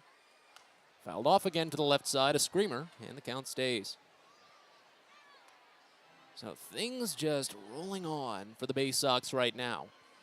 You want to make sure that this isn't something that just popped up for a couple of days. As Bowie realized the situation they were in, they do want it to carry into the weekend, though. 3-2. Fouled off. Got a little piece on a home plate, and the count stays. Because I brought this up after Wednesday's win. The Baysox picked up the 7-3 win in that game, but much like the 9th inning tonight, Akron and their pitching and their infield gave Bowie 3 runs. There were errors, there were walks. Without the unearned runs, Bowie would have only won by 1 run. And a game can be drastically different when it's only 1 run. Bowie knows that for certain. 3-2, fouled off again. That was the 8th pitch. Hoffman and Martinez battling here with bases empty and 1 out in the bottom of the 9th. So I said after Wednesday's win, it'd be nice if Bowie wanted to rely on what went nice, what went right, what was fun, and what went well. But they shouldn't, as the 3-2 is up and in for ball 4. Off speed to Martinez, nearly got his shoulder, so he draws the walk on the 9th pitch of the plate appearance. Base runner with 1 out here in the bottom of the 9th. And then Bowie absolutely followed that advice. They're obviously not listening to me, and I doubt anyone informed them of it. And even if they did, I wouldn't expect anyone to follow my advice because it's not even really advice. It's just common sense. But it's still something that you want to make sure does happen. As the right-hander Jonathan Rodriguez steps in, first pitch is called a strike. Good to have a righty now, as Hoffman does substantially better against right-handers with that sidearm delivery of his. But Bowie did exactly that. Lined up their shot and put on 10 runs yesterday. Next pitch is driven out to right field. Rhodes shuffles to his right. Camps catches, 2 away. Raynel Delgado represents the last shot for Akron tonight as Bowie leads 10-3. But last night, Bowie did it without Akron's help. Rubber Ducks did commit an error in that game, but it didn't do anything. That runner didn't score. No one scored in that second inning when the error happened. Bowie drew a couple of walks, but only 2 of the batters who had walked scored. Everything else was because of Bowie. And it was so nice to finally see. First pitch to Raynel Delgado. Brushes him off inside. It's a 1-0 start.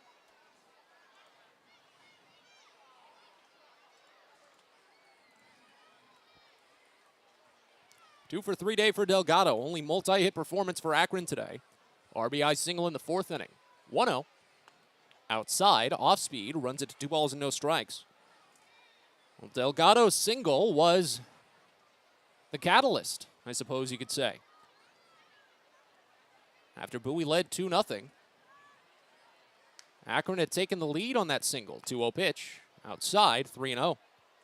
Well, Hoffman might be in a bit of a jam right now as he's having to face off against 4 consecutive left-handers. Never does well for that sidearm stuff of his. He's got a whip of 1.7 against lefties compared to just 1.1 against righties. 3-0 is down and away, a 4-pitch walk.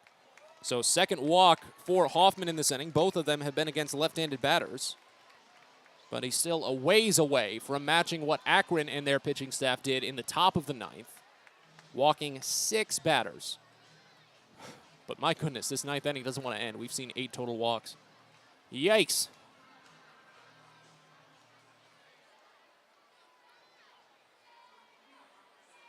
The other thing that Bowie has going for them too right now, maybe a little bit of a chip on their shoulder. Baysox have had to make plenty of roster moves over the last couple of days for a variety of reasons. Brought up a handful of new players just today. 2 pitchers, Nick Roth, Jake Lyons, were added. Thought Lyons was going to join the game at one point, but it turned out to be Jensen Elliott. They're both very tall. and it's hard to see the bullpen at this ballpark. But Dante Williams also joined. An immediate impact for Williams. A homer and 3 walks. First pitch into Schneemann is called a strike. Fastball on the bottom edge of the zone. It's 0-1. First and second with 2 outs here in the bottom of the 9th inning. Bowie leads 10-3. As Hoffman sets. Pitch home. Bounced over to short, should end the game. Given bobbles it off the wrist, recovers, fires to first, and it's in time. The Bowie Baysox are winners once again. For the second straight night, they hang a 10 spot on Akron. And for the first time in a week, the Baysox are first place in the Southwest Division. What a day it's been. 10-3 the final. We'll talk about it with a little bit of Baysox postgame coming up. You're listening to Baysox Baseball. It takes time to get rich, flavorful coffee beans from the lush mountain regions of Colombia and Brazil to Royal Farms. But less than a minute to get yourself a delicious hot cup of the finest and freshest coffee in the world. Because Royal Farms' new Swiss-made coffee machines grind those rich, flavorful coffee beans and brew them one magnificent cup at a time. It's why Royal Farms makes the freshest and best coffee in the world. Real fresh, real fast. Royal Farms. At Luminous Health, we want you to feel your best. This summer, take the time to catch up on your annual health screenings. Visit us at our Anne Arundel Medical Center, Doctors Community Medical Center, or one of our primary care offices in your neighborhood. At Luminous Health, you are the MVP. Learn more at luminoushealth.org. Fielder's Choice Flex Packs with the Bowie Baysox. The best value to see the best games at Prince George's Stadium. You could save up to 30% on your selected seat from day one and enjoy a number of exclusive member benefits, including flexible exchange options, discounts on suite rentals, special access to the Diamond View restaurant, and a free members collectible at your first home game of the year. Get your pack now by calling 301-464-4865 or heading online to baysox.com. At DCA Imaging Systems, we provide a tenured team of office technology professionals ready to be your trusted advisors. From document creation, output devices, scanning and workflow, to document security and storage, we understand people print, not printers. Give DCA Imaging a call, 301-577-1021, or find out more about how we can help you. DCAimaging.com. DCA Imaging Systems, office technology made easy.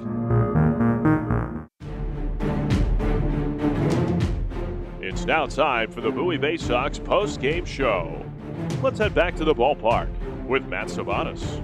An incredible win for the Bowie Baysox tonight with a little bit of help to boot in their hunt for the playoffs. We can talk about that in a second, but we've got to discuss a fun night of Baysox baseball here at Canal Park in Akron. Matt Sabatas with you from Ohio following a 10-3 win for the Baysox. Just getting started with Baysox postgame here as we'll recap this one, then look around the Eastern League, get you caught up on a couple of the scores that have closed up shop, including, of course, the most important one, Erie and Richmond down in Richmond. But we'll get to that in a bit. First, we got a recap. Go all the way back in time to the faraway land of 7:07 p.m. when first pitch came home from, who was that? Tanner Burns to Connor Norby. It was a strike. Norby just watched it. But on a 2-2 count, second time this week, Connor Norby gave Bowie an early lead. And Norby cracks it out to deep left center field. Rodriguez looks up, and there it goes. It's the second time in 3 days Connor Norby says goodbye. He leads off the game with a solo home run, and Bowie leads 1-0. So the Baysox ahead 1-0. That was Norby's 11th home run in the first inning of games this season between Bowie and High A Aberdeen. That is the most in all of baseball, minors or majors. That's how great he's been. But 3 batters later, Baysox weren't done. Dante Williams came up, promoted from High A Aberdeen just last night. His Double-A debut, the first Double-A pitch, is gone. It's his first plate appearance here in Double-A. And the first pitch, he drills deep out to right field. Noel ranging back, looking up, and there it goes! The first pitch in Double-A, and Dante Williams crushes a solo home run. It's 2-0 Bowie. An incredible start, an electrifying start for the Baysox, especially from Dante Williams. As we went to the bottom of the first, Garrett Stallings was clean. 12 pitches, a scoreless frame. Top of the second, Bowie did get a leadoff single by Zach Watson, but he was thrown out trying to stretch it into a double. It was a close play, and it was a pretty good run by Watson, trying to capitalize on a slow run in by the right fielder, but it just didn't happen. He got thrown out. Bottom of the second, Garrett Stallings gave up a leadoff single, but stranded the runner at third, and the game went to the third. But we got a 2-out single, but nothing out of that. Bottom of the third is where Stallings hit his first snag of the day. Daniel Schneemann, he was trying to get something going. He's been having a tough season against the Baysox specifically, and laid down a bunt single to start the inning. It was the first pitch. And then Julian Escobedo, who had a home run in the third inning yesterday on an 0-2 pitch, tied the game up. And now he comes up with a runner at first and no one out. 0-2 pitch. Swung on and belted deep to right field. Rhodes is back up against the wall, and we've got a tie game. So that was Stallings' 27th home run allowed this season. A single-season franchise record in Bowie for the most home runs allowed by an individual pitcher. Very peculiar to watch it happen considering the start that Stallings would eventually turn in. But Bowie was now tied, and they need to get to work. A leadoff walk by Williams in the fourth inning did not do much as he was left stranded at first. And in the bottom of the fourth, Stallings was about to put together a scoreless inning after 2 quick outs, but Jonathan Rodriguez tripled to right field on the first pitch he saw, and Reynel Delgado came up to give Akron the lead. 7 batters faced on his second trip, only 2 first-pitch balls. The 2-0 is singled up the middle, of base hit. Split Stallings' legs, and Akron takes the lead. Well, that was a bit of a scary chance there for the Baysox. They wanted to make sure that they could have done something, but Akron took their opportunities. They made the most of them, and the Baysox were trailing. So the game went into the 5th, and the Baysox needed to get the offense going again. They had only had 2 hits since the 2 home runs and was not able to get anyone into scoring position. Andrew Dashbach reached on an error to open the inning. So maybe something there, but we needed to at least get him into scoring position, see if that was possible. Chris Given stepped up, and as it turned out, they didn't need to get Dashbach in a scoring position. Given was going to do all the work. As a goose just flew over left field, Given sends a shot that way. Out to deep left, Rodriguez looks up, and it's gone. Chris Given says goodbye. A 2-run home run to left field, and it's 4-3 Bowie. So a 1-run lead for the Baysox. A go-ahead blast by Chris Given. Incredible turn for Bowie. They drew 3 walks after that, but with only 1 out, Toby Welk hit into a double play to end the inning. So halfway through the contest, and Bowie was only ahead by 1. They wanted to increase. Fortunately for them, Garrett Stallings retired the side on just 10 pitches in the 5th and sent the game into the 6th. And that's where Daniel Schneemann, for the first time this season, was not rock solid at third base. Schneemann had not allowed an error in 68 games at third base this year. On back-to-back pitches, he committed an error in the 6th. Zach Watson, he reached on the first error as Schneemann closed his glove too early on a ground ball. Maverick Handley laid down a sacrifice bunt, and Schneemann threw the ball away. Handley went to second, Watson went to third, and there were still no outs. Chris Given came up again, and while he wasn't able to get it out of the infield, he still got the run home. Payoff pitch. Given takes a half swing and hits a high bouncer to first. It'll score the run. Pitcher gloves and underhands to the first baseman, Prees. An RBI ground out for Chris Given. Not the best outcome, but hey, it's a run. Bowie leads 5-3. So a 2-run advantage for the Baysox, a little bit of insurance, and Connor Norby would follow the very next batter to bring home 1 more. Next offering, Norby takes a late hack on an inside breaking ball and floats it into left field. It'll fall for a base hit. A Texas League single for Connor Norby drives in Handley, and it's 6-3 Bowie. So what's now a 3-run advantage for the Baysox? They were ready to keep it going. As into the bottom of the 6th, Garrett Stallings was back to work. He retired the side on 10 pitches in the 5th. In the 6th, he did it in 9 pitches, struck out his 6th batter, and sent the game into the 7th. As Bowie faced off against a new pitcher, they went down in order against Kyle Mormon. And in the bottom of the 7th, Stallings came back out. He was at 79 pitches. No Bowie pitcher had ever even entered the 7th inning of a start this season. Stallings struck out 3 batters in the 7th, around 1 measly single, finished his day with 98 pitches, a career high. Tied 7 innings, career-high 98 pitches. Incredible performance from Stallings. And as the game went into the 8th inning, the Baysox gave him one little taste of insurance. As Zach Watson opened the frame with a double, Maverick Handley followed with one of his own to give Bowie one more run. Next pitch, and Handley floats it out toward the left center field gap. This one will roll past the fielders and get cut off just before the wall. But Watson gets a good jump. He's around third and headed home to score. An RBI double for Maverick Handley. And it's 7-3 Bowie here in the 8th. So a 4-run edge for the Baysox, and as Bowie finally turned to the bullpen, Jensen Elliott fired a scoreless bottom of the 8th around a single and a double play. In the 9th, we're not going to play any highlights from it because they're all going to sound the same. After one quick out from Mason Hickman, John Rhodes walked. Then Dante Williams walked. Then Toby Welk walked. The bases were loaded. Zach Watson struck out looking, so there were 2 outs, and Bowie might have come up empty in that entire inning. But a wild pitch scored Rhodes. Maverick Handley walked, and the bases were loaded again. Hickman walked Andrew Dashbach to drive in another run. 5 walks for Hickman when he had only walked 4 batters in his entire Double-A career entering today. But we brought 2 runs home, and then another wild pitch by Yerson Ramirez brought home another, and the Baysox plated 3 runs in the 9th inning without a base hit. Again, we don't need to play the highlights out of that one. They all sound the same. Went into the bottom of the 9th, and Nolan Hoffman took over for the Baysox. Now, the side armor did have a little bit of trouble with the left-handed batters. He walked 2 of them, but fortunately, that delivery is always funky enough to get the weak contact, and that was more than enough for Hoffman to finish it out. Pitch home. Bounced over to short, should end the game. Given bobbles it off the wrist, recovers, fires to first, and it's in time. The Bowie Baysox are winners once again. For the 2nd straight night, they hang a 10 spot on Akron. And for the first time in a week, the Baysox are first place in the Southwest Division. So your final box score, Bowie scores 10 runs on 8 hits with no errors. They left on 9.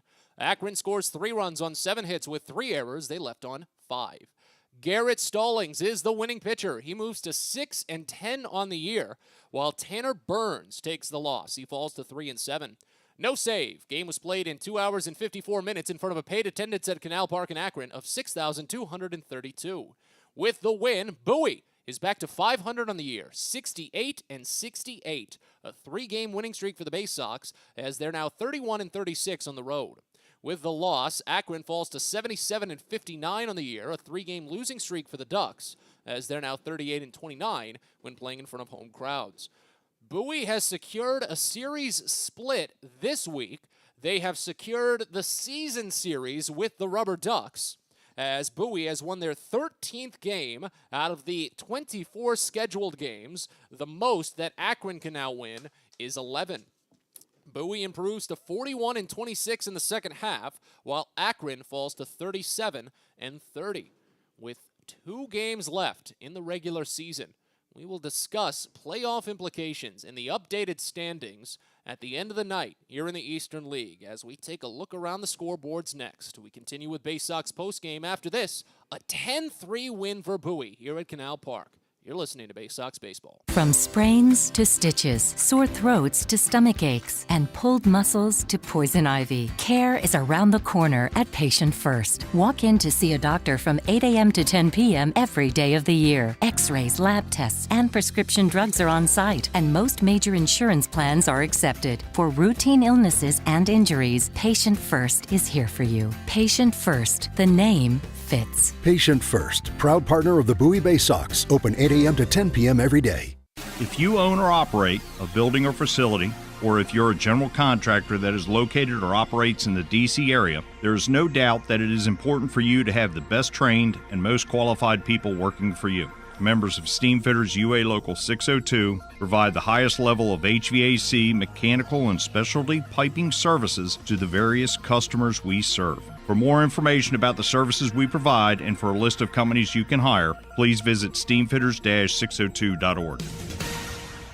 Hey fans, do you know your mud hens from your trash pandas? Then play Minor League Rundown, the official free-to-play game of minor league baseball, and compete for tickets and game day experiences. Rundown is made for masters of ballpark trivia. Playing is free and easy on any mobile device. Just head on over to www.ballyplay.com to sign up and play. Return for each open round to vie for more prizes, including the grand prize to attend Championship Weekend in Las Vegas this October. It's never been this fun to get caught in a rundown.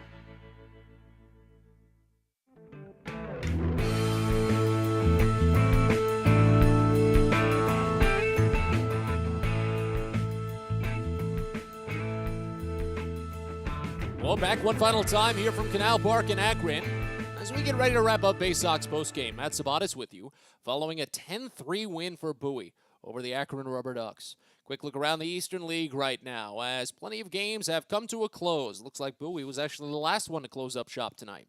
Binghamton shuts out Hartford 6-0 tonight, a 3-hit shutout for the Rumble Ponies, as they're starting to really clean up what remains here in the second half. Binghamton is still in the bottom of the Northeast Division, but they've been able to dig themselves out with a couple of wins against a couple of good teams between Hartford and Somerset over the last 2 weeks. New Hampshire was able to hold off a late rally from the Harrisburg Senators to win 5-4. Harrisburg had tying run on base in the ninth, but couldn't get it done. Somerset ended Portland's 8-game winning streak today. The Sea Dogs had won 16 of their last 17 games, 2 separate 8-game winning streaks. But Somerset held them to just 1 run on 4 hits today. Jason Rosario picked up a solo home run, his 11th, as Somerset wins 2-1. Altoona hung 4 runs on Andrew Painter in the start of the first inning against Reading. That's one of the top Phillies pitching prospects, and that was more than enough for Altoona to win 5-1. And then the game we have paid the most attention to this week, the Richmond-Erie affair. It was Richmond from the get-go. They had an early 2-run advantage thanks to home runs. Brett Arbach went yard to start the game. Riley Mahon went yard in the second inning. And then in the fifth, Ricardo Genovez put together a 2-run blast. That made it 4-0, but Erie was able to inch closer. They put on 2 runs in the sixth, a wild pitch to score a run, and a sacrifice fly by Quincy Naporti. But then Genovez came up again. 2-run home run in the 7th inning made it 6-2, and the wheels were off from there. Richmond eventually put on 4 runs in the 8th and closed out a 10-3 win. So your final standings at the end of the night: as Bowie improves to 41-26 in the second half, Erie falls to 40-27. The Baysox have a 1-game lead over the rest of the pack in the Southwest Division, with 2 games left to play here in the regular season. And recall, Erie maintains tiebreakers. Bowie cannot tie for the end of the season. They need to win the division outright. And right now they've got that in their hands. So Bowie ahead by 1 game. Akron, by virtue of losing to Bowie tonight, has fallen to 4 games out of first place. And with 2 games left to play, the Rubber Ducks have been eliminated. Altoona was eliminated earlier this week, just yesterday in fact, but now it's just 2 teams remaining. Portland has already secured their ticket into the Eastern League playoffs. Portland and Somerset will play the first round. It'll be interesting because they're playing in Somerset right now.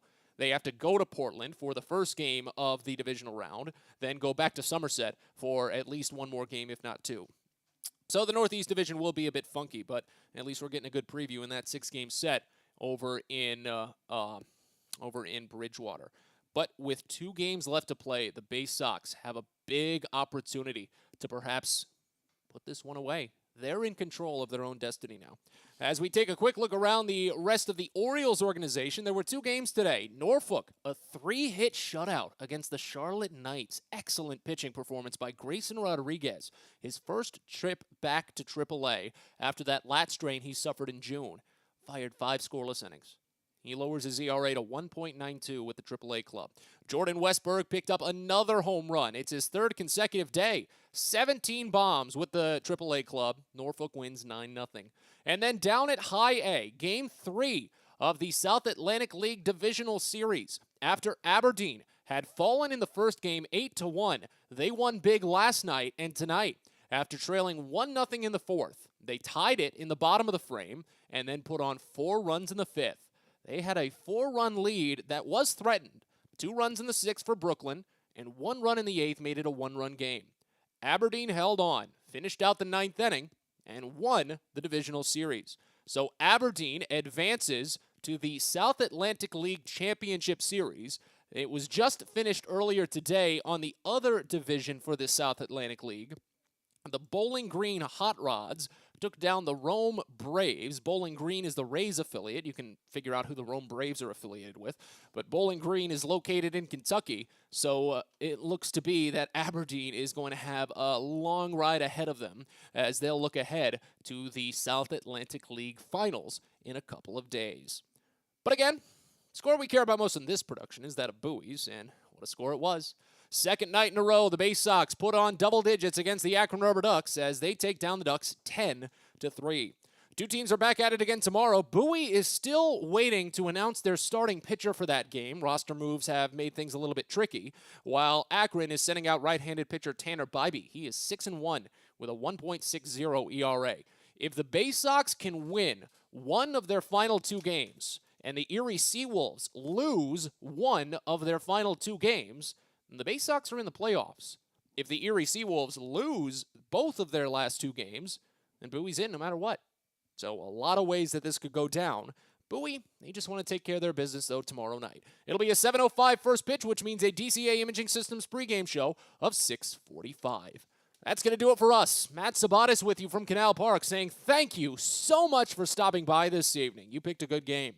As Bowie takes down Akron 10-3. We'll talk to you tomorrow. Thanks for listening to Bowie Baysox Baseball. We hope you enjoyed today's game and join us next time for another exciting broadcast coming up soon. This has been a presentation of the Bowie Baysox.